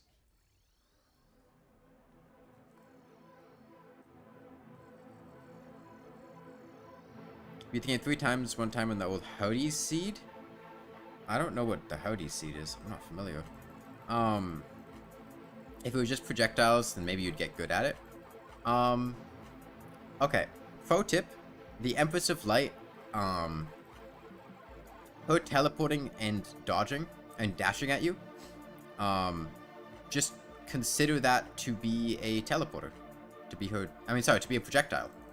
Like... Is it functionally different whether or not she shoots a laser that sweeps across the screen or whether she physically moves across the screen? They're both going to damage you.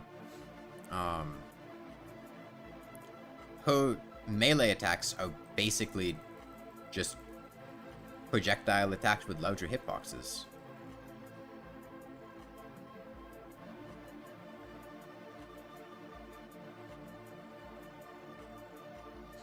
No actual credible evidence you can find online before different people said the same thing. I'll keep it in mind. I'll keep an eye out for any irritation or anything.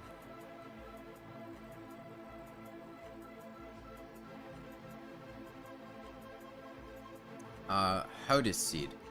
For the worthy? Like, you say the old Hodis seed. Do you mean 1.4.4?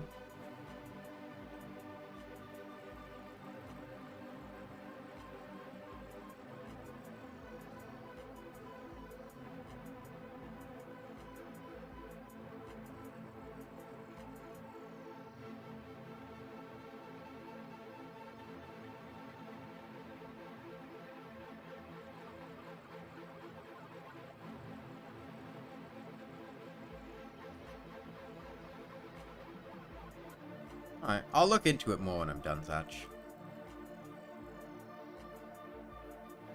Is it exfoliating scrubs in general, or specifically peach-scented ones?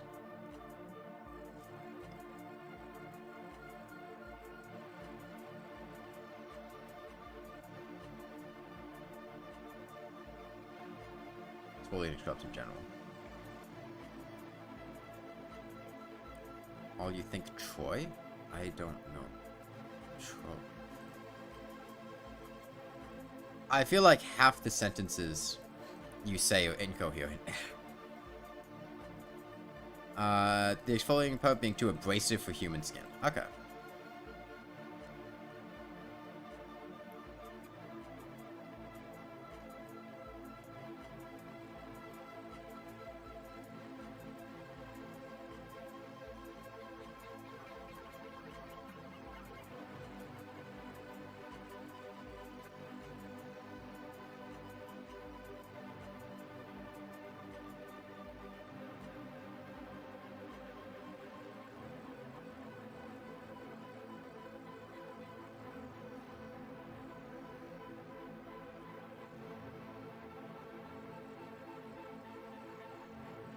Yeah, I've upped my DPS quite a lot.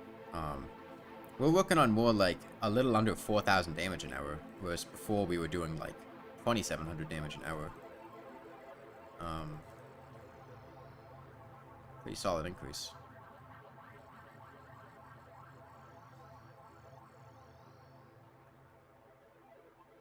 More like rough brain. What? I don't understand the joke about rough brain. I get the smooth brain thing.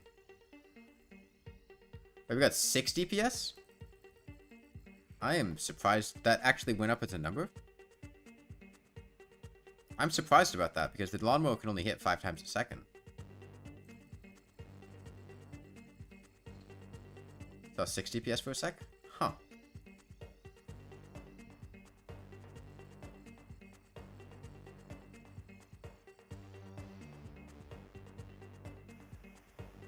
I wonder if teleporting or just some weird, like, number rounding that caused it to get to 6.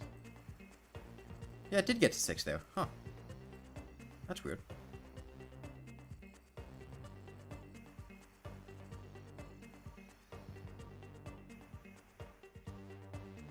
Look who's being negative. I'm not being negative, I just literally don't understand the comment. He said he has a smooth brain, meaning like he's stupid because, your brain has increased surface area by the roughness and the ridges in it. And having a smoother brain would have fewer neurons and brain cells in your brain. So having a rough brain would be the opposite of what he said. So I don't understand the joke.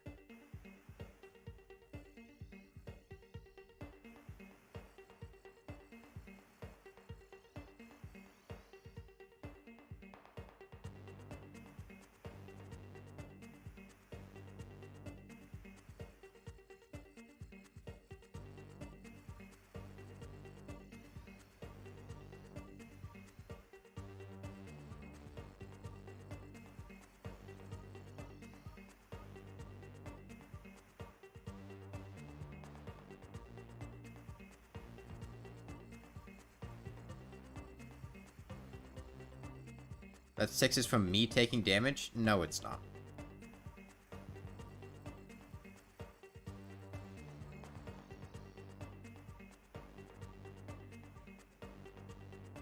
It could? No, it couldn't. The DPS meter does not count me taking damage towards the DPS meter. Nor is there anything that would cause me to deal increased damage after taking damage. It's not related to me taking damage.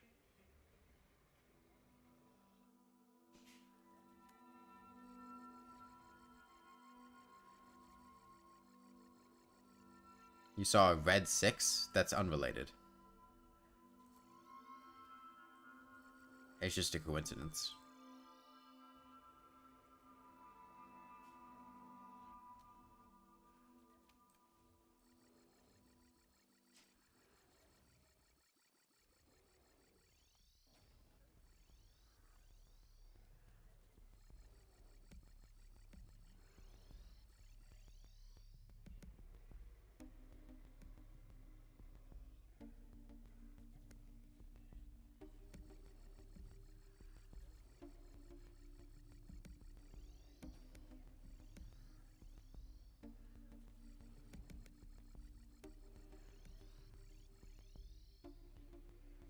Your cat keeps twisting and turning in your lap?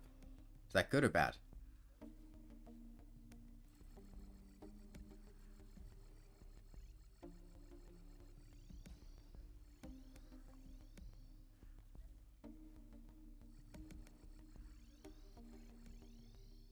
I wish I dealt 6 DPS.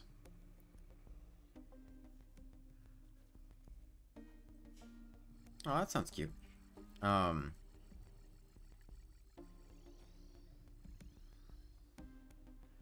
Realistically, I'm actually only doing like 1 to 2 DPS.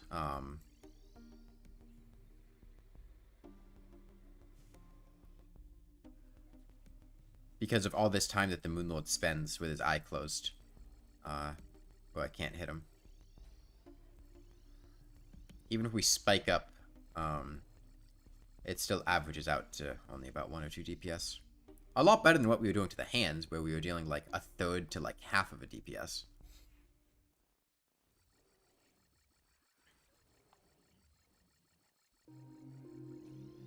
Problem, the Lord, he's 2 of you, don't hit him. I don't know what that's supposed to mean. Am I mentally, emotionally, and physically okay? Yeah, sure.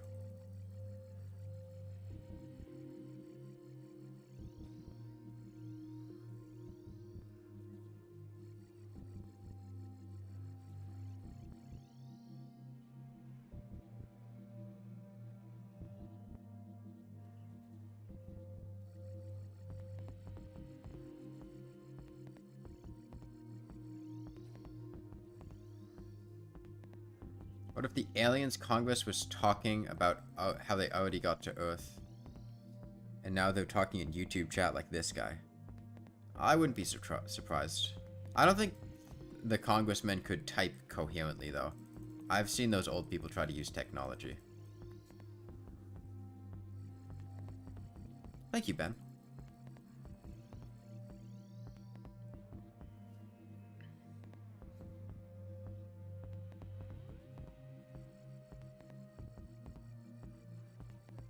Okay, we're about to pass 33,333. Hey, SD. Okay, we passed it. I'm gonna make a video on this? Yeah. Lawnmower Moonlord on a dance pad win? Never.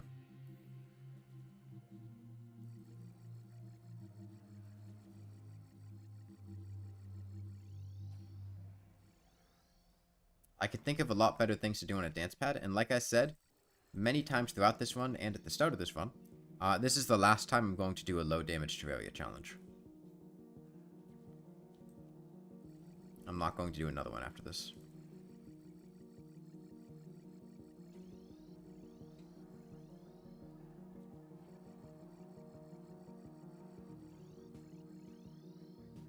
Why not? Because they're annoying, extremely long, and there's nothing else in Terraria that would be like, it's not going to get more difficult than this in terms of the weapon used. You just have arbitrary other restrictions. And have I gotten close to dying at all? Close is a relative term. I mean, I've gotten low on HP, but in order for me to die, I would have to eat like 3 phantasmal death ray hits from the same death ray which is like borderline impossible. I've eaten like occasionally when I was starting like 2 hits from the same death ray, which would put me at a not comfortable HP value. But like I have healing potions and I just have to like put a little bit of effort into dodging the death ray thereafter. Hey, Booyah.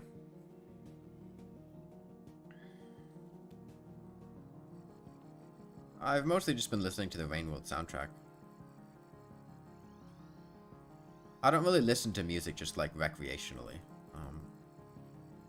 So I haven't like listened to any new music or anything.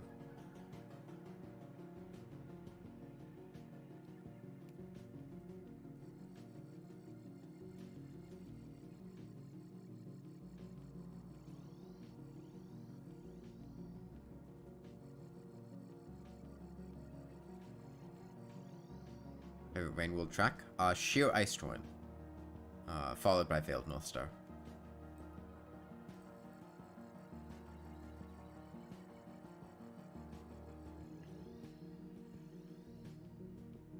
I played Rainworld. How good is it? It's a great game. But it's really hard to compare to other games, and it's not a game that you can I can say for sure that you will or will not enjoy based on whether or not you like other games. It's a very fun game for people that like it, but not everyone is going to like it.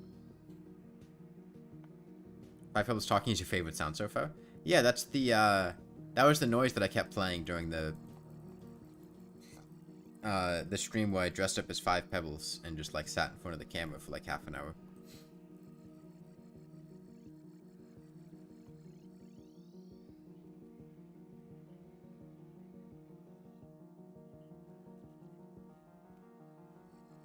My favorite slug cat hunter. I would suggest if you want to play Rainworld that you play the game blind, that you don't look up information or advice or tricks or tips about the game. Because I think it's a much better experience not knowing much about it.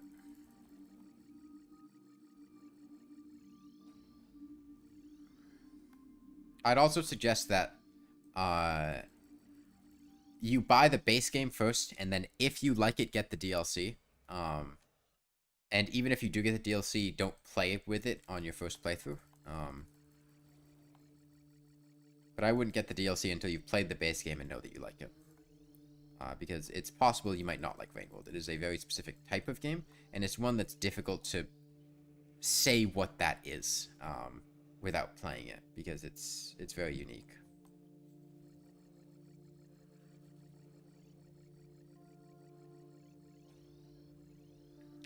Looks like maybe like 3,500 damage an hour. What's the worst dream that I had? I don't know. I don't remember 99% of the dreams I've ever had.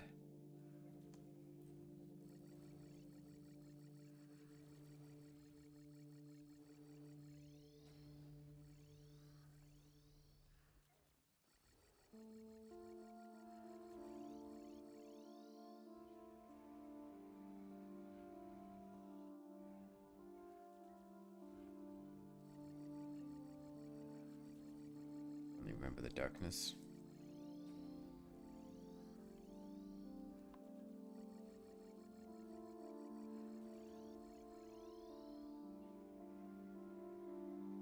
And your paralysis demon.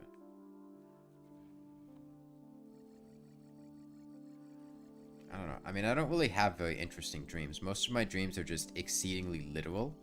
And then I just forget that they happened. Like, just very mundane situations.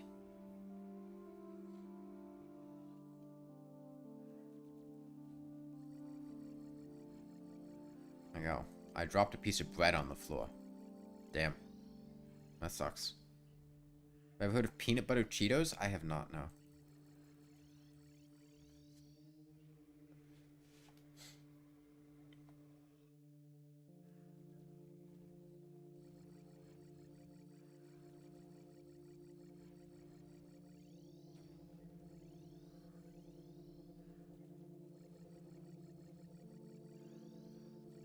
So there are two possibilities. It's either a Cheeto that's no longer a Cheeto, like there's no cheese involved at all, that fake Cheeto cheese. It's just like a peanut butter puffed snack, which like maybe could be fine.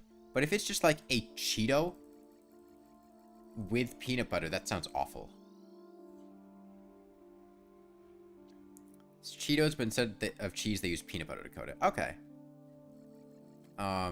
I could see that potentially being enjoyable, but I don't know. I'm not a huge like peanut butter flavor person. I don't think I could eat very many of those without getting tired of them.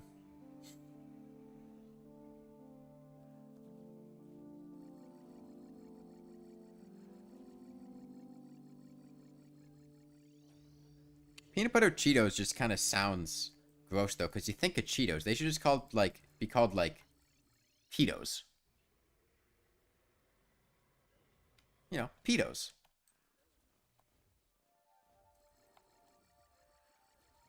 Or peanut Beatos. Yeah, pop down to the store, give me some of them Beatos.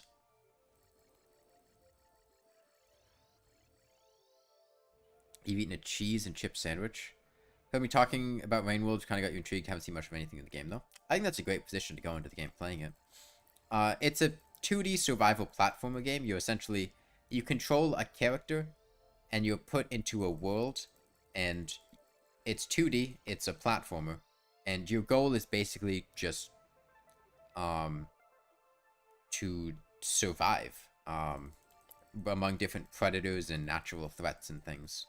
And it's not like a natural world. There's a lot of very strange looking creatures and plants and stuff like that.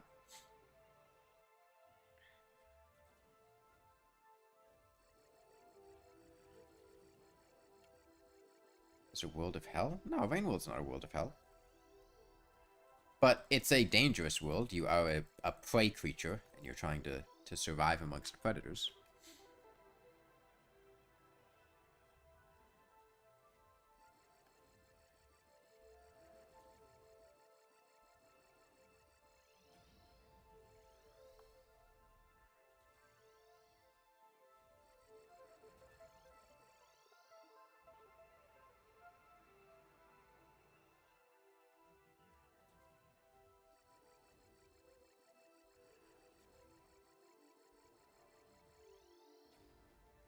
I mean, it would basically be something with, like, the texture of a Cheeto with a peanut butter flavor. And I'm not a big fan of the texture of Cheetos, right? But I know some people really are. So I could see people enjoying peanut or Peetos.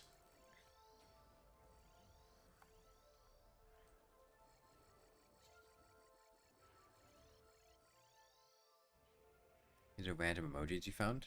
Are they like YouTube emojis? YouTube emojis are great.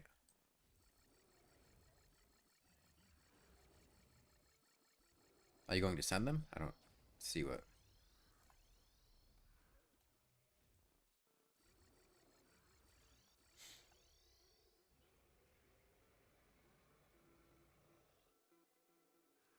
Those are random emojis.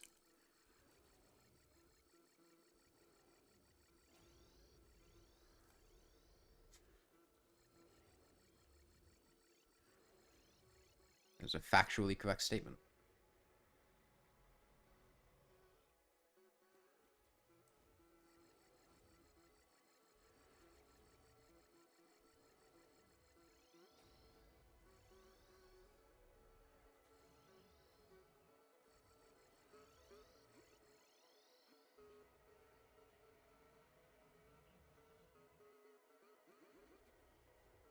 The Cheetos you like are the flaming hot ones. I don't like flaming hot Cheetos. I don't really like any Cheetos.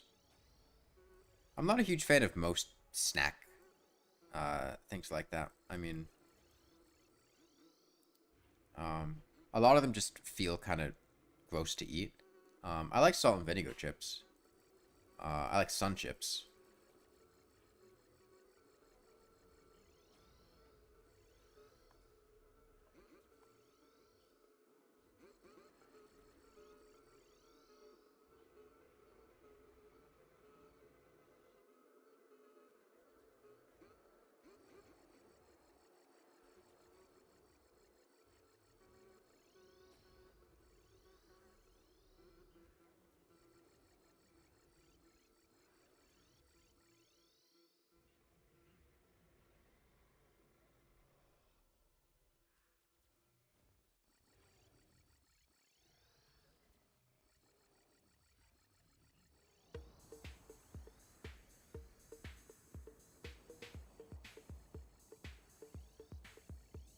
Imagine killing the Moonlord with a lawnmower only for it to be a dream.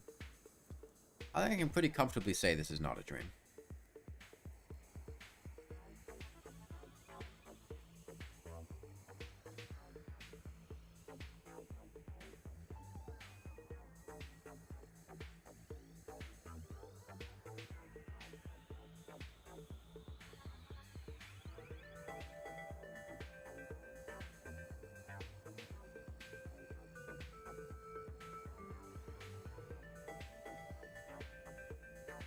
If I could dream with this degree of vividness, I don't know why I'd ever want to wake up.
Most disgusting thing I've ever eaten?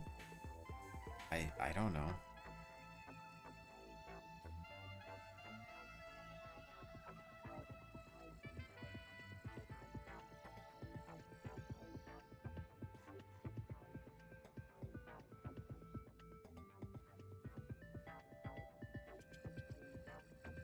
I used to get like the taquitos from Taco Bell in college.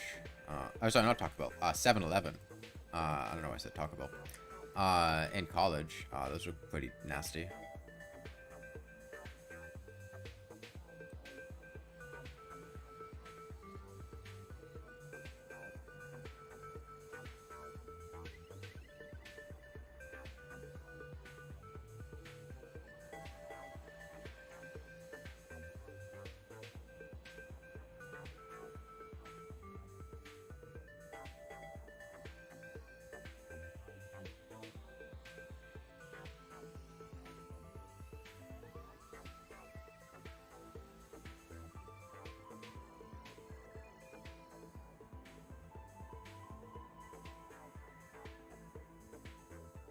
You ate one of those sucker candy things on a sidewalk when you were a kid? Yeah, kids put just like everything in their mouth.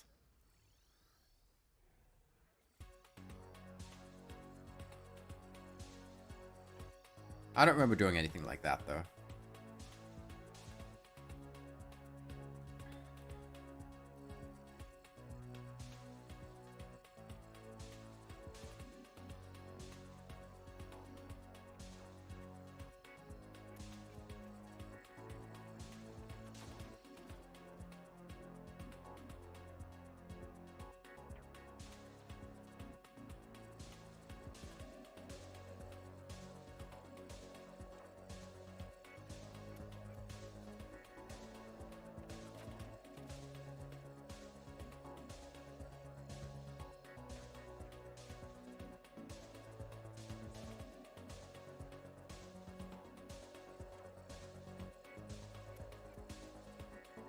Oh, hey, Marley.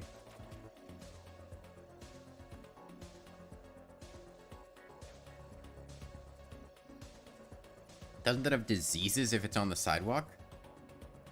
Just because something is outside and is dirty does not mean it has, like, diseases. Like, it's got, like, a lot of bacteria growing on it, probably. It's got dirt on it. But it might not necessarily have diseases.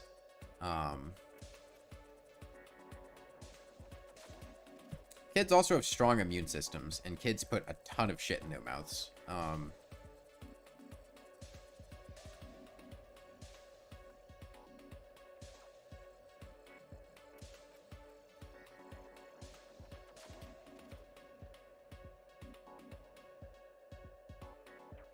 They're talking about a lollipop or a sucker.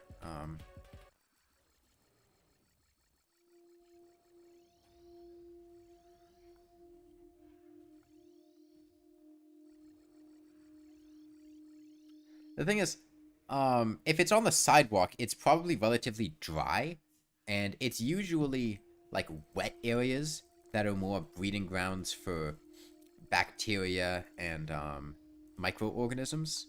Um, it would be much different taking like a lollipop out of something that's been sitting in a puddle for like hours or days, as opposed to something that's been sitting on the sidewalk. Um,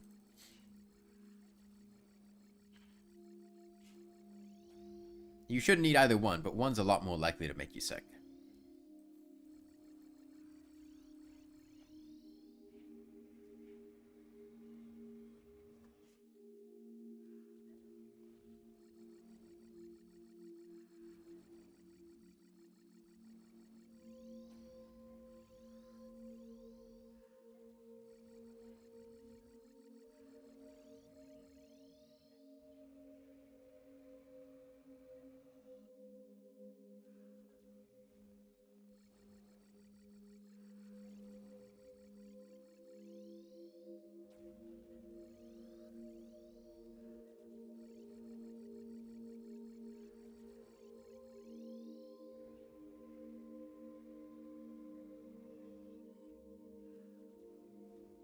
I mean, unironically, yeah, children are exposed to a lot of pathogens.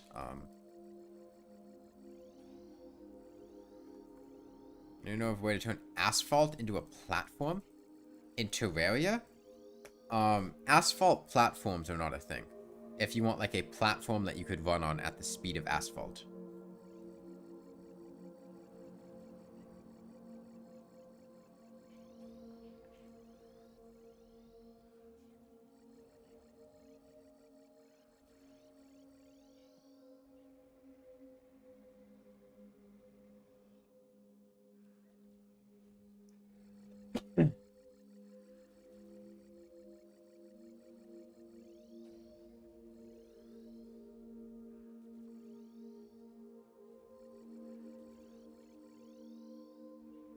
You could get a mount that runs fast. It wouldn't be running quite as fast as asphalt, but, you know, like a unicorn, or if you're on master, like the hexed branch. Um, those get pretty fast horizontal speeds.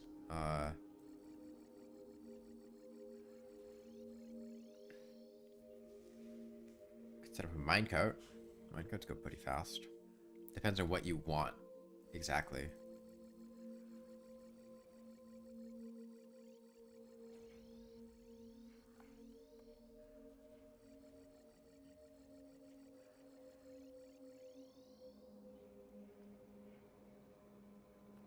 I'm having to blow my nose.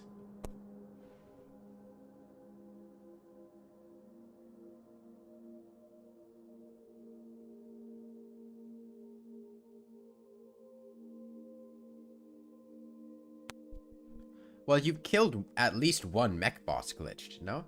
As soon as you take the minecart upgrade kit, that's gonna bump you up to 102 miles per hour. Unless you're not on expert mode. Um,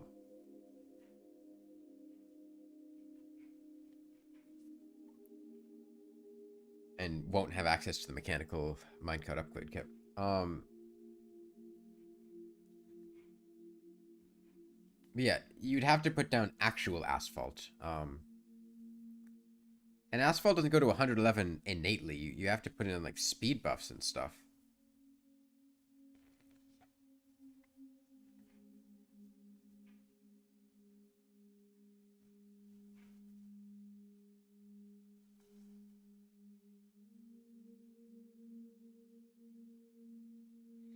What's the purpose of your sky bridge? To transport you? To like collect fallen stars?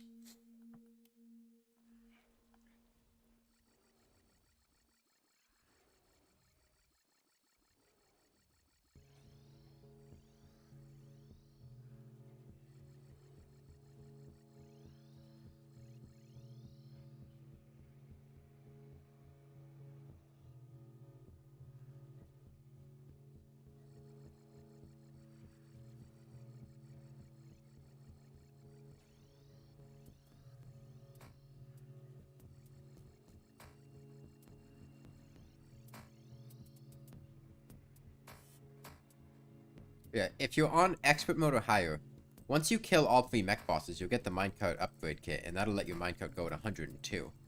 I would just plan on that. If your point of a sky bridge is just to move you around, I don't know what you're talking about, Bluebot. Stupid. I don't know what Moonlord farms you're referring to.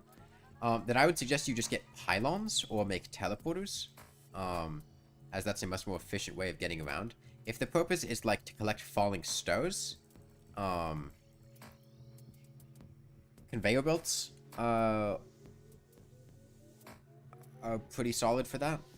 You just have them funnel them into specific points.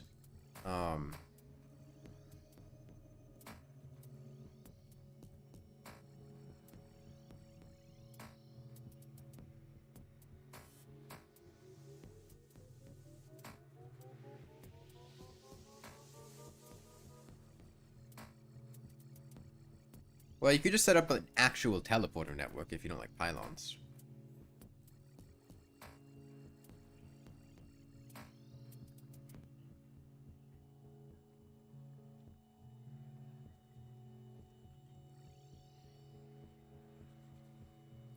Yeah, personally, I would not suggest asphalt for getting around the world quickly, both because it's a lot of work to mass produce compared to just making like minecart rails. It's also not really faster than the mechanical minecart.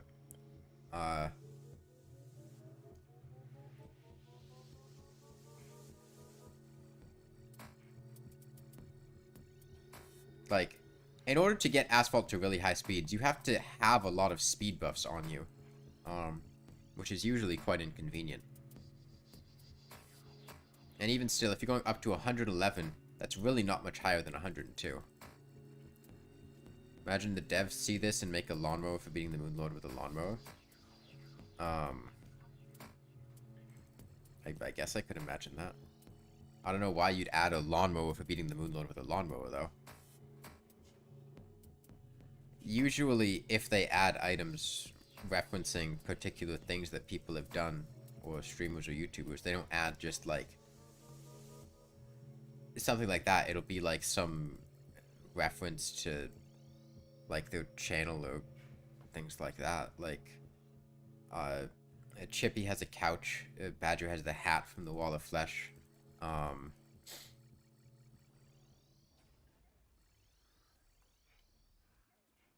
There's the guy who did the first expert hardcore, I think, has the aviators from the Eye of Cthulhu on master mode. Nobody would get that legitimately. That would be too annoying. I mean, this isn't even doing it legitimately. Like,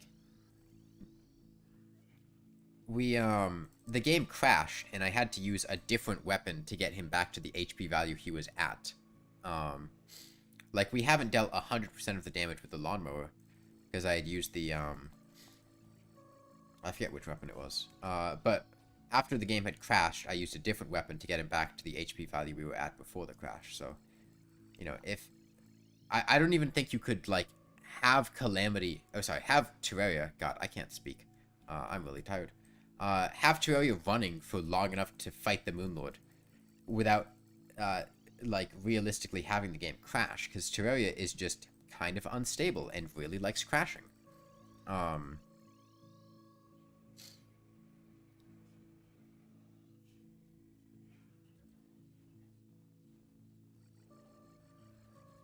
Not really cheating because you still did the damage? Yes, but if, like, the game had an innate calculation, oh, if you beat this boss with 100% of the damage from this weapon, then it drops this item. Like, this isn't even doing that. I'm not even sure you could do that consistently, because the game just crashes. Or,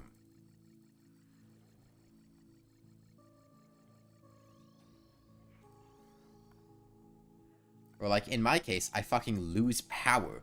Because the electrical in this building is not that great, and there's a lot of like severe storms that go on, and I just lose power, and that messes up, you know, trying to do something that takes 80 or 90 hours.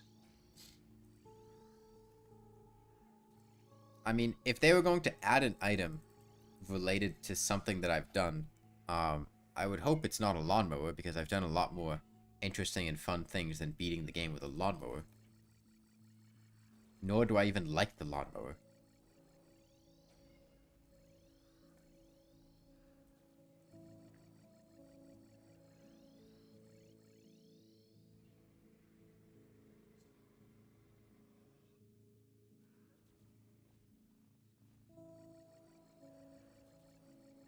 There's an item for that, then people will grind for it. I mean, some people will, but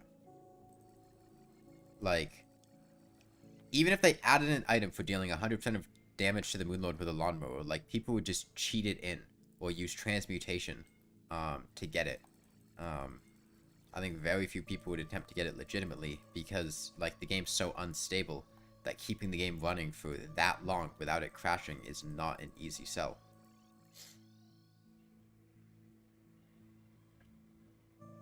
Nor do I think they should add that. That would just be dumb. It would probably be more something akin to if you dealt like the last damage to the boss with a particular weapon. But more realistically, probably just like something from the Traveling Merchant or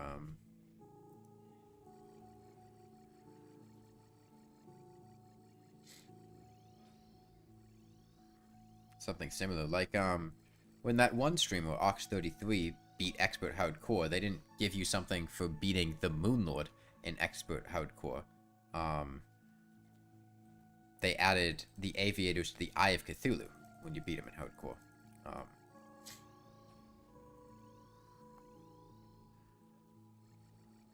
Because they don't want to make items, like, particularly annoying to try to get.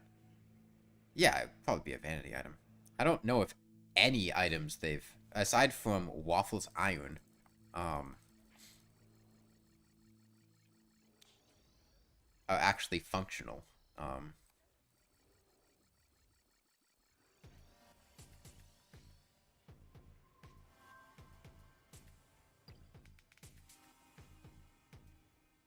Yeah, multiplayer Terraria can get wild with lagging, breaking the game.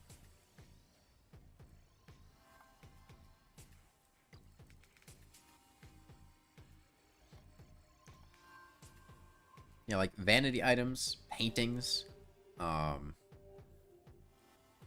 specific tooltips, usually references that the devs put in and stuff like that. Imagine the item does like 1 million damage. Why would I imagine that? Why would you put that item in the game? It just sounds like a mistake.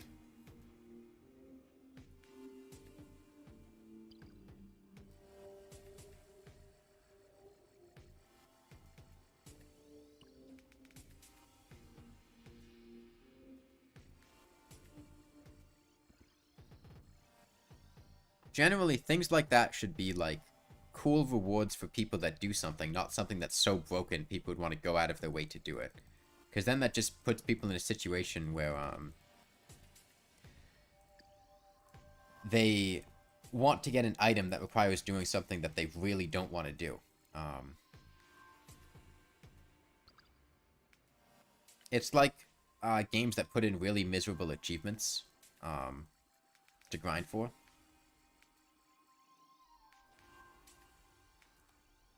We're like, oh yeah, I want to get all the achievements, but like, I really don't want to do this shit. But like, since I want to get all the achievements, I guess I'm going to. And it's going to suck and it's not going to be fun.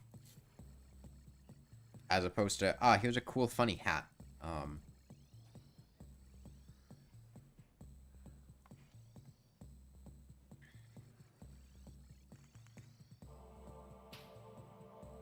Should be something you get without going out of your way to get.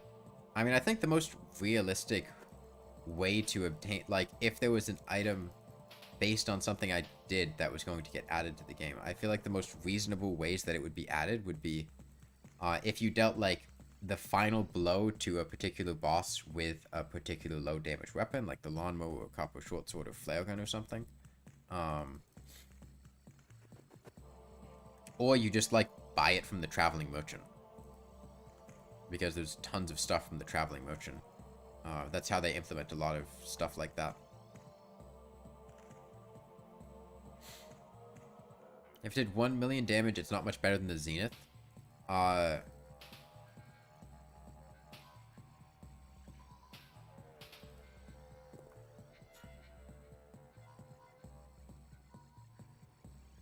the Zenith kills things quickly, but it doesn't deal a million DPS. And realistically, if it did a million damage, it'd probably do more than a million DPS, because it probably hits more than once per second.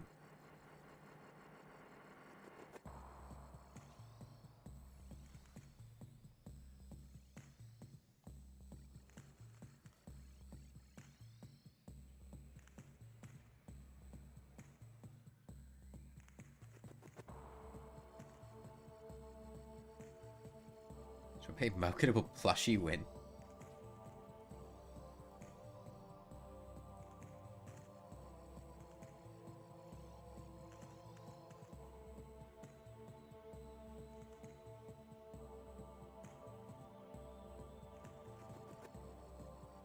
If they ever did, there's probably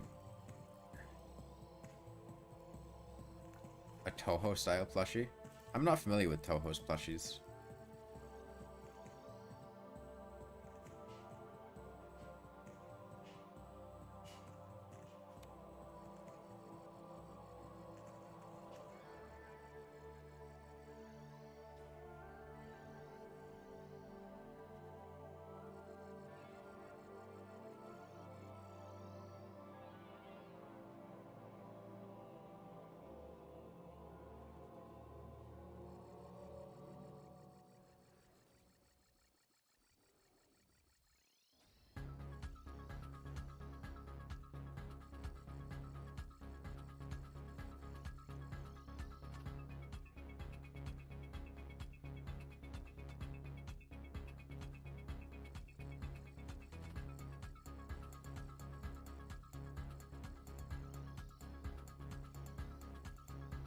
Yeah, I get what you're saying, SD.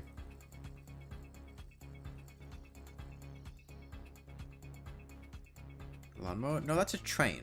Pretty sure that's a train.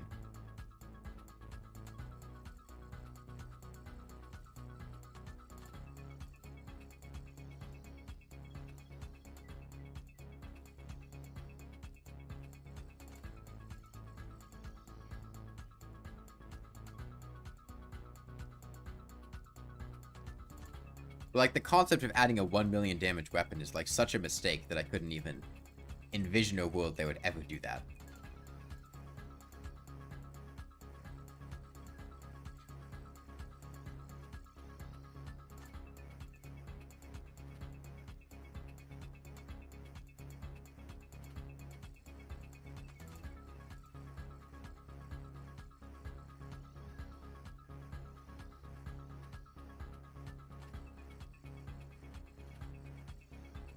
Lawnmower emojis? Fix that. Write Steve Jobs. Ask him to add a lawnmower emoji.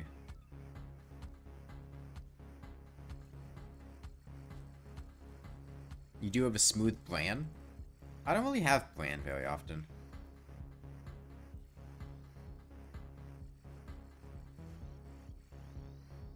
Maybe it's an April Fool's item? Terraria doesn't really do April Fool's stuff.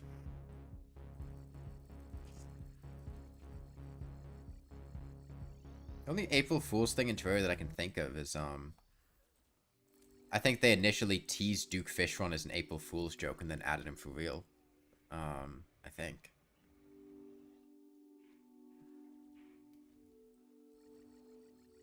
Your second most played game is Bloons. I played a couple hours of Bloons Tower Defense 6 and then haven't played it more than that. Lance Exploit exists? Lance Exploit exists for now. Lance Exploit might get patched in 1.4.5. They might add a cap to Lance damage.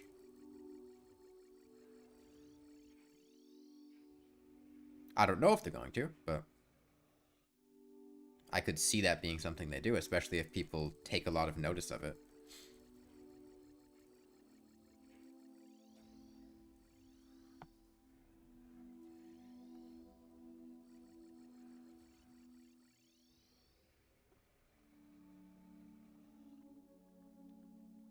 the more well-known and abused a glitch is, the more likely the devs are to patch it, I feel like. Like, Lucky Coin exploits and foams have been things they've known about. Not even exploits, just Lucky Coin foams have been things they've known about for a long time, but they didn't want to patch it until Dino Chess and Quasar and later Mappy's improved version of the foam that I had made my video on.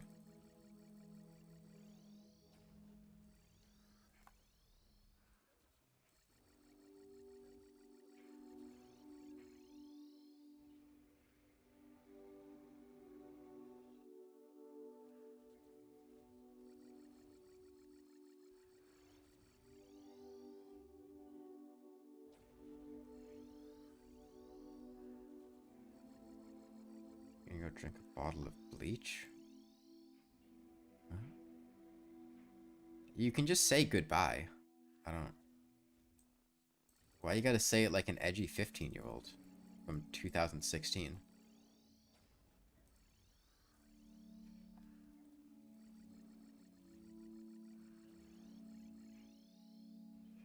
Are bleach drinking jokes still funny? I mean...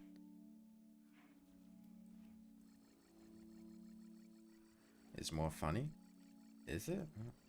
Your entire body is stiff from playing Gorilla Tag? I don't know what Gorilla Tag is.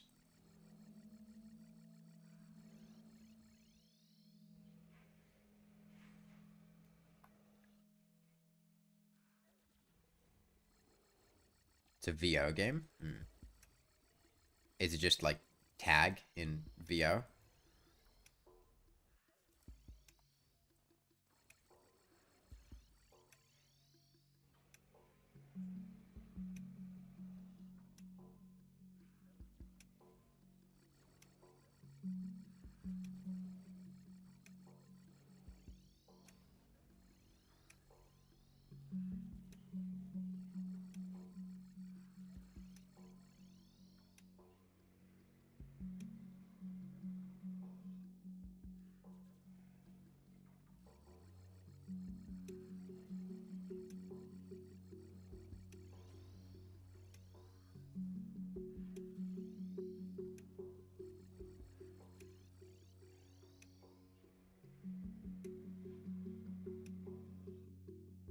No, it's basically a, more or less like edgy self-harm suicide joke, from what I remember back when I was in high school.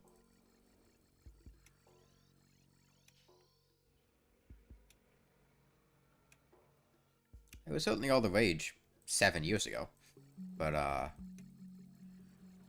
would have thought those jokes would have died out by now.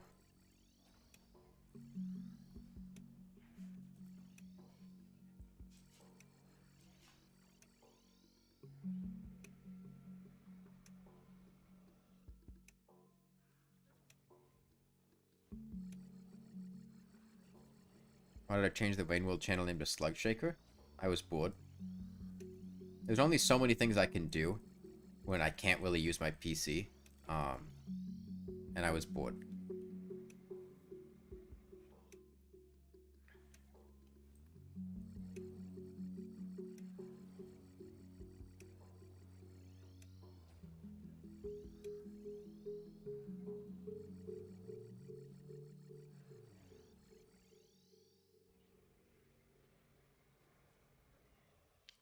Hey, welcome back, Philip.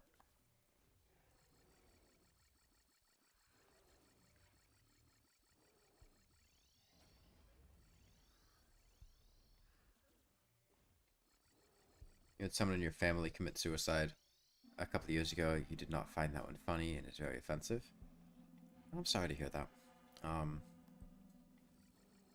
Suicide and self-harm jokes are very common, among people with edgy or sensitive humor, and especially teenagers,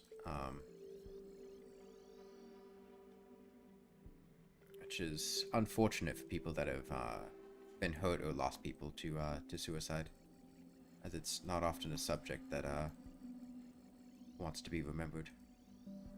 How did the hair thing go? Oh, it's fine. Only a couple minutes long.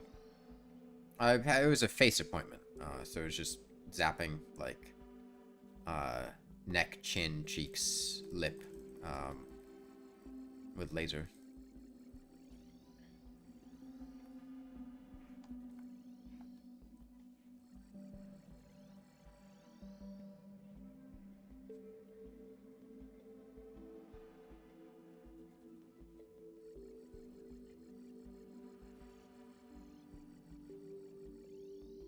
But a lot of the reasons people like making jokes like that is because they feel wrong to make, and therefore because it feels like you're doing something wrong or inappropriate,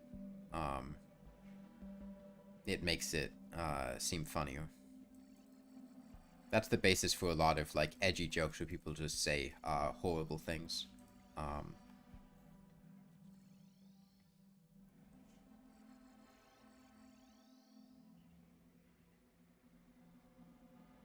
I mean, the best way to curb that behavior is just to tell them outright that um, you don't think it's funny and you want them to stop. Most people tend to operate on assumptions, and a lot of those assumptions, unless they're just a bad person, um, and they don't care whether or not they make other people uncomfortable or upset, which I think most people, if you express to somebody that um, and that has some degree of care for you, that you didn't like something they were doing, they'd stop. Um,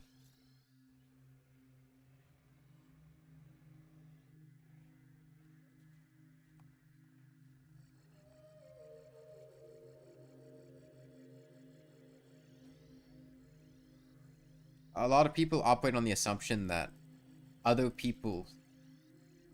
One of the most common assumptions that humans make is that other people are like them, in terms of interests, in terms of the way they approach and think about situations.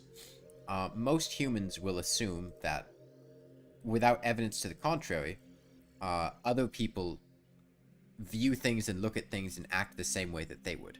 Um, and so, if they don't think that it's inappropriate to do something, they might not recognize or really, think about how they might be affecting other people. What was the hardest gaming challenge I've ever had? I don't know.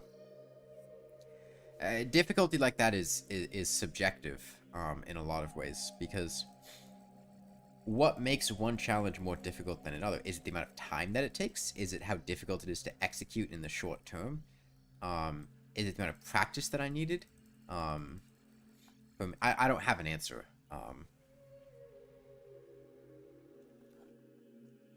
I don't know how I would rank the difficulty of things individually. The longest? I mean, I guess this one. I don't think I've done another challenge that was longer than this, but like, this isn't difficult to execute. It's just time consuming. Um, I can reasonably confidently say when I fight a boss and I'm going to kill the boss, it just takes a while to get there. Um,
having trouble with the wall flash can give you tips. Your setup is full molten armor, bee nades, phoenix blaster, and bee gun. You still lose.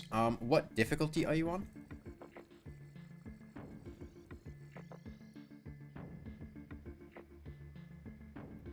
Expert? Okay, I would recommend ditching the B items altogether, just use the Phoenix Blaster and use Meteor Shot. What is killing you in the fight? I'd also suggest Necro Armor most of the time over Molten if you're using the Phoenix Blaster, but, you know, Molten's fine if you want to use it. You should have a runway, and if you have boots and a Magiluminescence can help a lot. Necro Armor, you make it from cobwebs and bones. It buffs ranged stats, so it'll make your Phoenix Blaster deal more damage. And the defense isn't that much lower than Molten, it's like 7 lower or something. I think the damage increase would help a lot. Yeah, you should have a pair of, you know, boots with a walkway that you can run away from the wall of flesh on. If you're having trouble outrunning him, a Magiluminescence, which you craft from 5 topaz and 12 either Demonite or Crimtane bows, will buff your acceleration and your max running speed. So that can help out a lot. And then you basically just run away and shoot at it. As long as you have enough space to run, you should be fine. The way to make the Phoenix Blaster faster. Do you have auto fire on in the settings? If you do, you can just hold down the attack button and you won't have to press it every single time.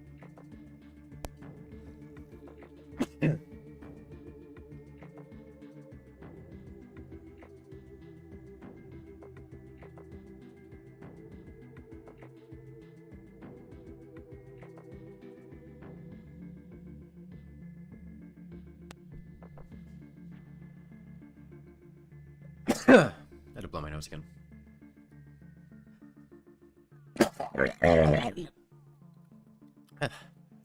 Bit of a sneeze.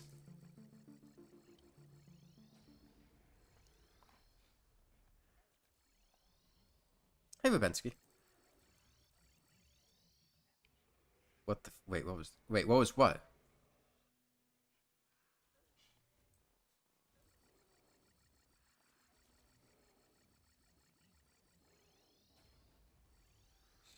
I turned into a golem? What? No, I just sneezed. You guys never sneezed before?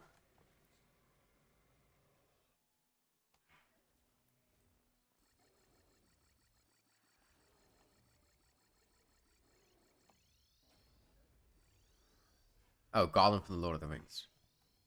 The sneeze was a demonic god? Well, that's why you're supposed to say bless you after a sneeze, is because the demons are getting out.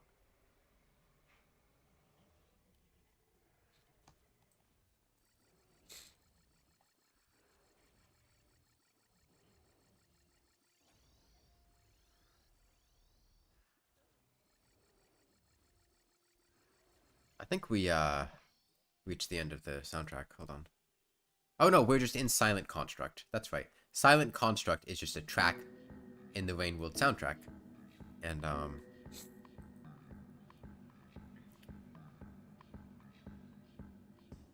back after drinking a... Did we just talk about... I guess you weren't there for that whole conversation.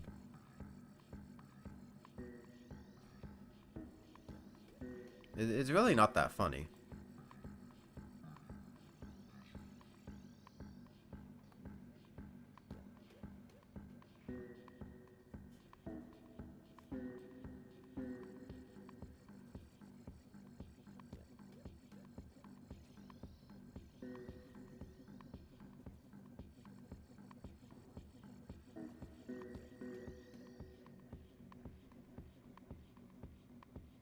I guess you guys weren't here for this whole conversation, but we talked about like suicide jokes and self-harm jokes and how you shouldn't make them and they're not really that funny. After which, you know, several minutes later you come back and then continue to do them. I guess you might have missed the conversation, but that doesn't excuse the behavior. So consider this your warning there.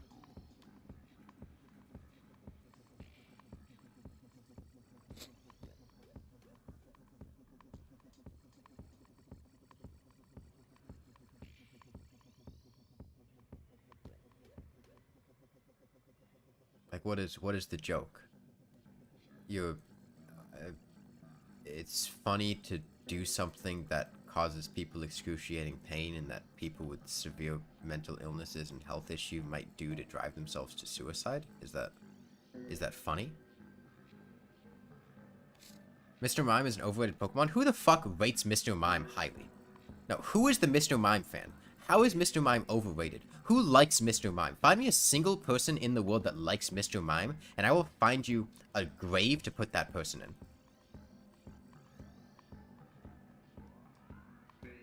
That is an inexcusable opinion.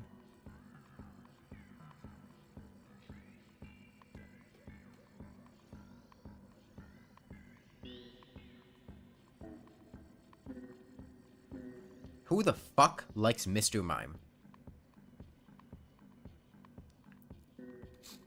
Aside from, like, Ash's mom.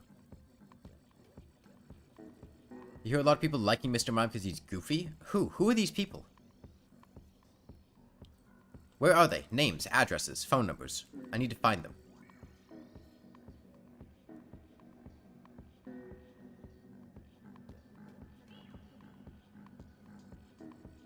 He'll play Pokemon?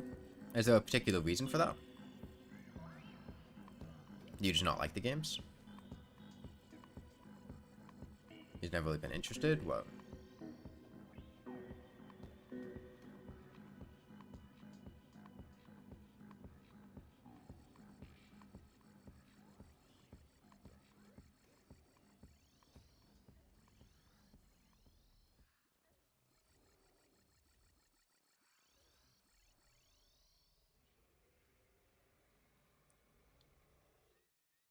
There was a Mime Jr., yeah.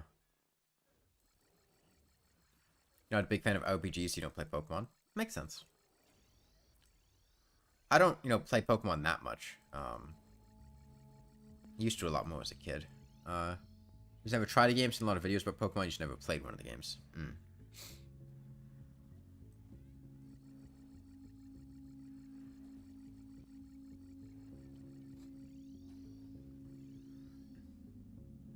Mime Jr. is not as bad, yeah.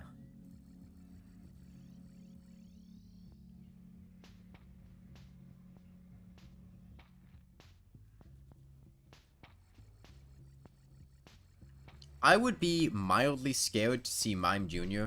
looking back at me from like a dark window in the middle of the night. I would be absolutely terrified to see Mr. Mime looking at me through a dark window in the middle of the night.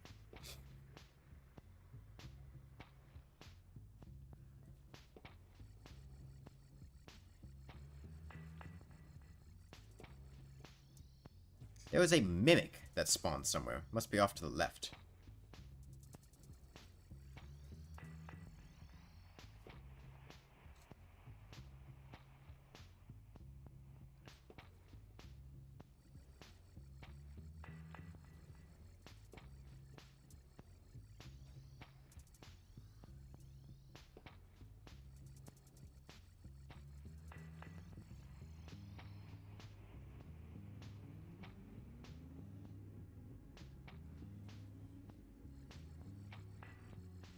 Any Pokemon to look horrifying in a dark window at night? Just thought of Pikachu.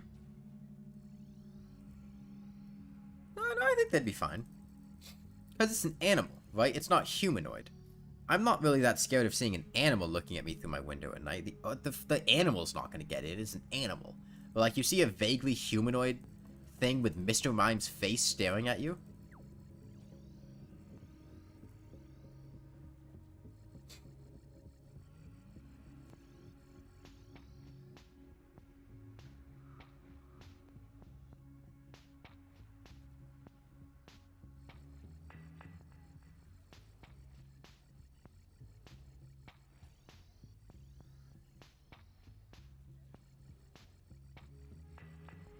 Mr. Mime is that guy that waits for you in a dark alley. Yeah, he's there with fucking Hypno and Drowsy as well. Like the 3 rapiest Pokemon.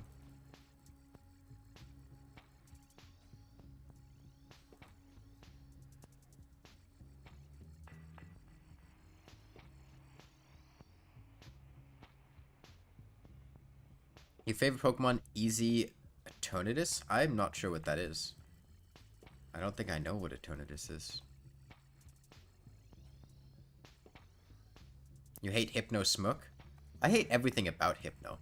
There was that creepy-ass episode of the anime where, like, Hypno was just, like, kidnapping children by hypnotizing them and, like, leading them away to, like, his lair.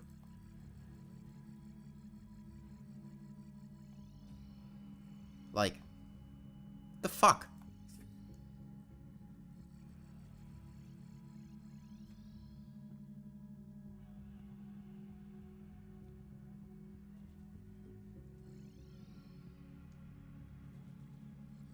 Eternatus looks dope. What is Eternatus? The only pedo Pokemon? The other weird thing is, like, in the anime, Ash's mom and her Mr. Mime, like, the sexual tension there is palpable. Sword and Shield thingamajig. I didn't play Sword and Shield.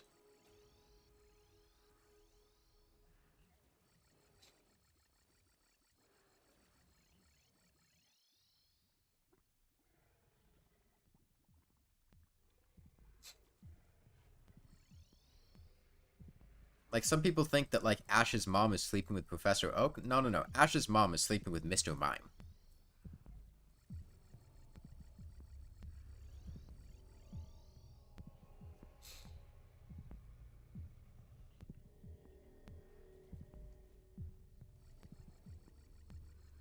She does have a Mr. Mime, yeah.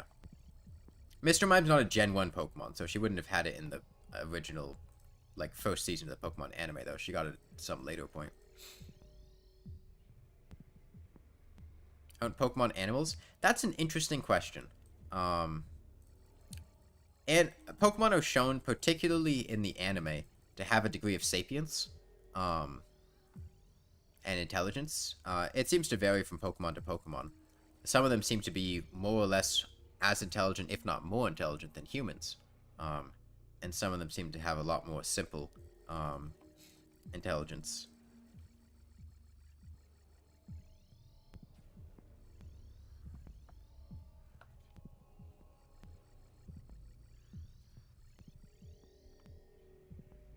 Like, Rattata is just a rat? Wait, Rattata's a rat? What?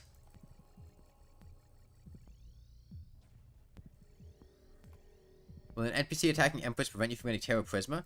I don't know, actually. I don't know. I would assume so. Actually, no. I would assume not. Because I don't think it matters what the damage comes from. I think it matters when the damage was dealt. So as long as the NPC dealt damage during the day, I think it should be fine. But I don't know for sure. If the NPC attacked the Empress at night, I think that would, you know, stop you from getting it during the day.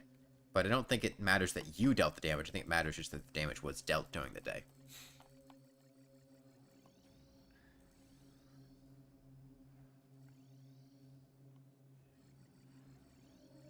But yeah, the intelligence level of, call you Meme God. I'll try to remember.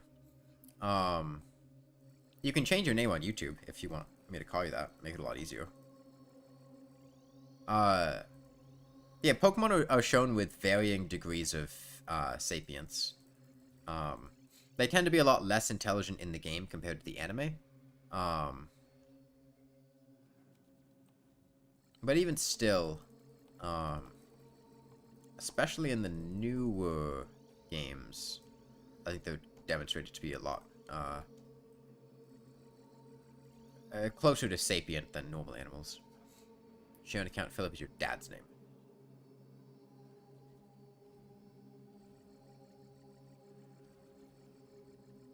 Okay, I'll try to remember.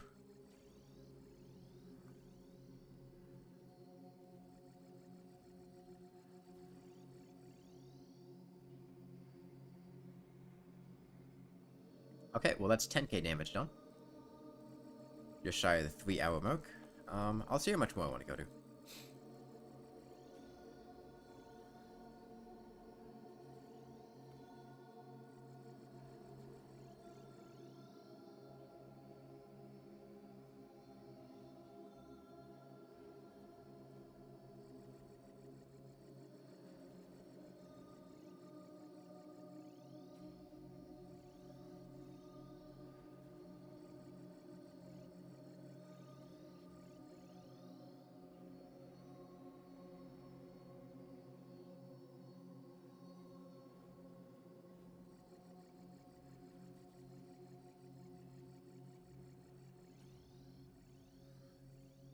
a face reveal yet.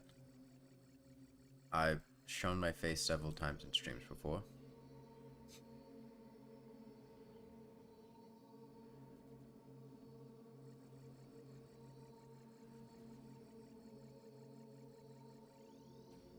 Which ones?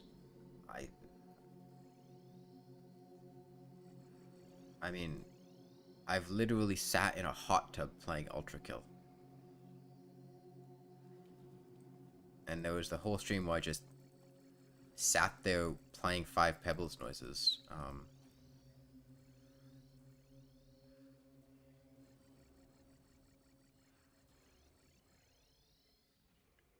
Not to mention I played the game blindfolded. Like, kind of hard to play the game blindfolded without having a camera pointed at your face.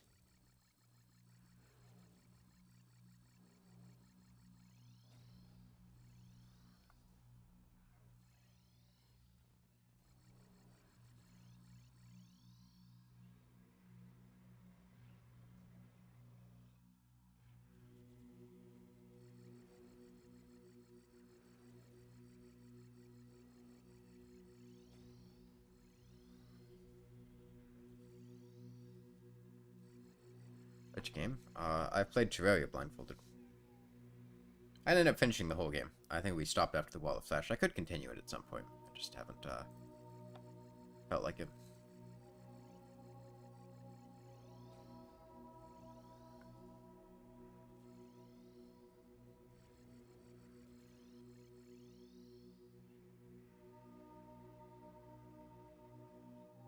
Hey, Seaweed.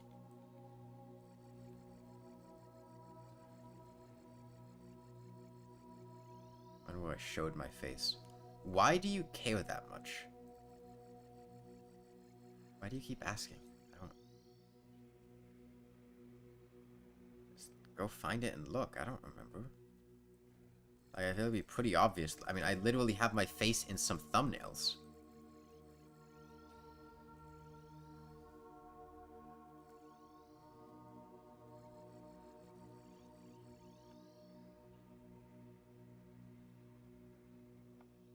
My face is literally a sticker in my Discord server.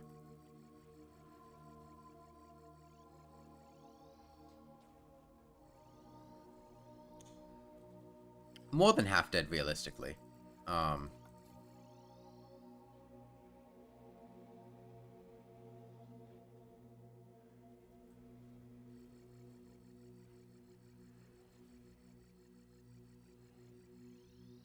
As far as time-wise, we're probably closer to, like, honestly, like 70% of the way there, if I were to guess. Oh, thanks, Seaweed. It's a lot easier to damage the core and top eye than it was the hands. Those are the bulk of the fight. Like I said before.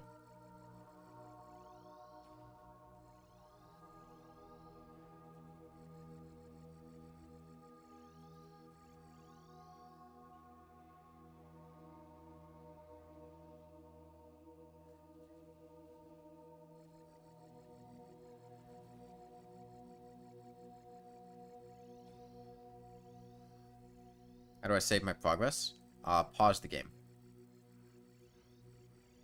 Let's do this. I have you on the top by Monday. Not by Monday, but on Monday. And yeah, I think it's doable.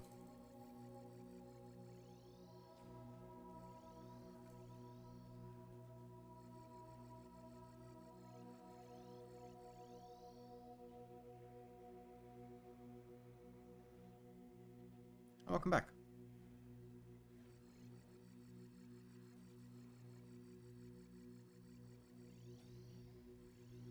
You found it?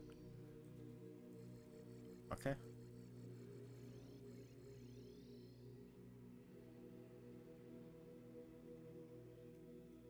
Yeah, interestingly, the Moonlord doesn't actually damage critters with his attacks. All you had to say was bathtub? What? Yeah, they despawn whenever I teleport. But they keep respawning. There was a mimic at one point. We didn't actually see it, but I saw it on the lifeform analyzer.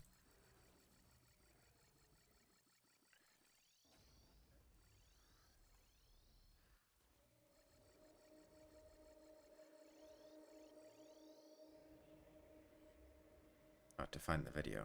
Okay.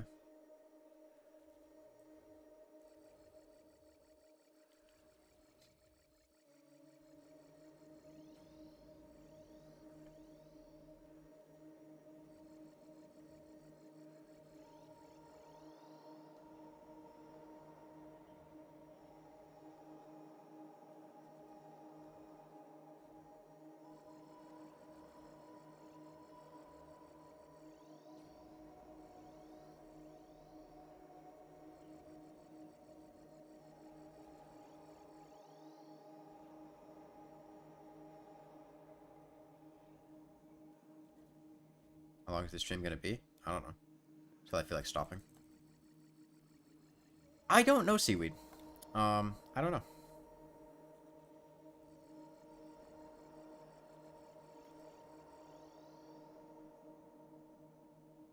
Yes. Don't Dig Up is the one that does that.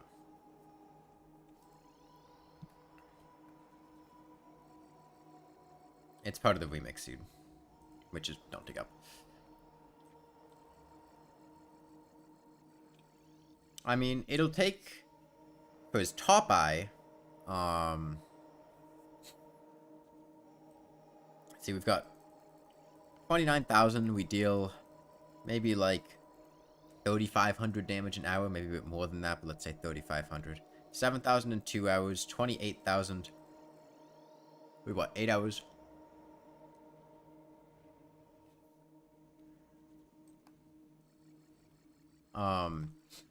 So probably, you know, round about 8 hours, a little over for the top eye. And then for the core, I don't know, 15 hours maybe? Okay, see you.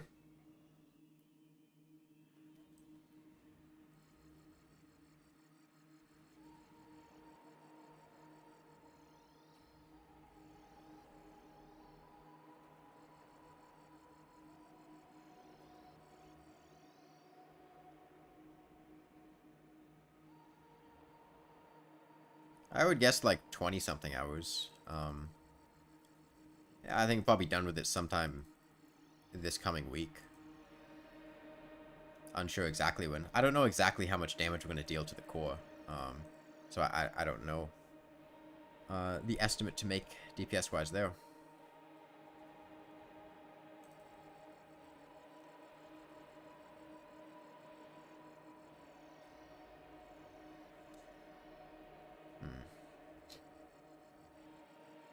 I can feel myself starting to get a little bit of a headache. Can I explain the tech behind this? Well,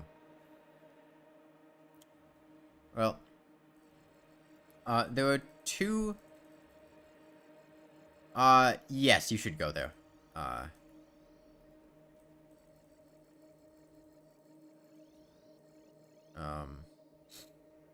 There were two important things to know, regarding the Moonlord here. The first is that in order for the Lawnmower to function, the Lawnmower does not have a hitbox unless you are holding down a movement key in the direction the Lawnmower is facing, and also standing on the ground. Which is why we have to use the teleporters. We can't just fly into the Moonlord. We have to be standing on the ground, and we have the wall to block our movement, because we need to hold down the movement key in order to damage him. We can't just sit still. We have to have something to make it so we don't walk forward, because otherwise we wouldn't be able to hit him. The second thing is that the Moonlord's the Moonlord's healing is completely tied to the tongue, mouth, proboscis, leech thing that he sends out. And more specifically, it's tied to the debuff that tongue inflicts.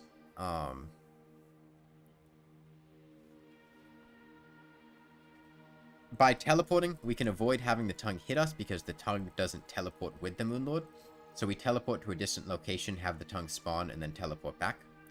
Even if the tongue does hit us and apply the debuff, it still doesn't matter because the leeches only spawn, or rather they despawn, if you're not close to them. So by teleporting away, the leeches will never make it back to the Moonlord because we're nowhere nearby and they just despawn.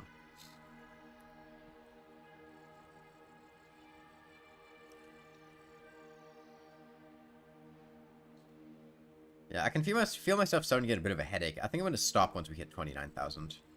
I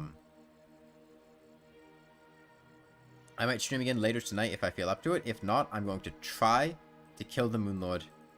Get the eyes done tomorrow. And even if it's not done tomorrow, we'll be at a stage where it'll be very easy to finish it Tuesday morning and then start working on the core. Yeah, I mean, it's been like 3 hours. I got up a bit earlier, and I can feel myself starting to get a little bit of a headache behind my right eye, which is probably just because of having to focus on a screen for so long. And if I don't stop, it's just going to get worse, and that would be very inconvenient.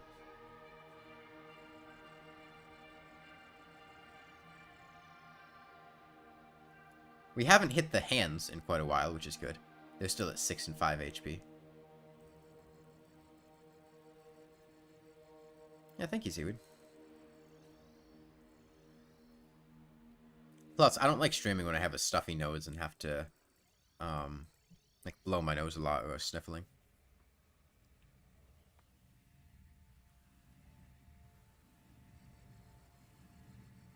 Alright. About 80 more to go.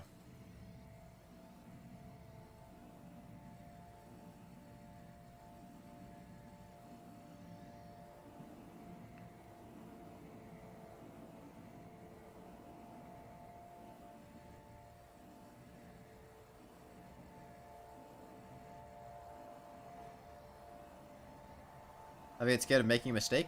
Not really. Moonlord background is very eye straining. Yeah, it's the visual filter is not the nicest to look at for a long period of time. Especially with the bouncing up and down from the teleporting.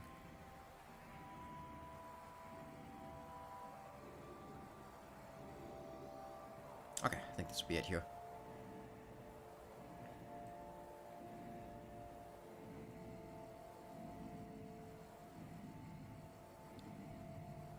Alright, there's 29,000. Oh yeah, I'll just call it there.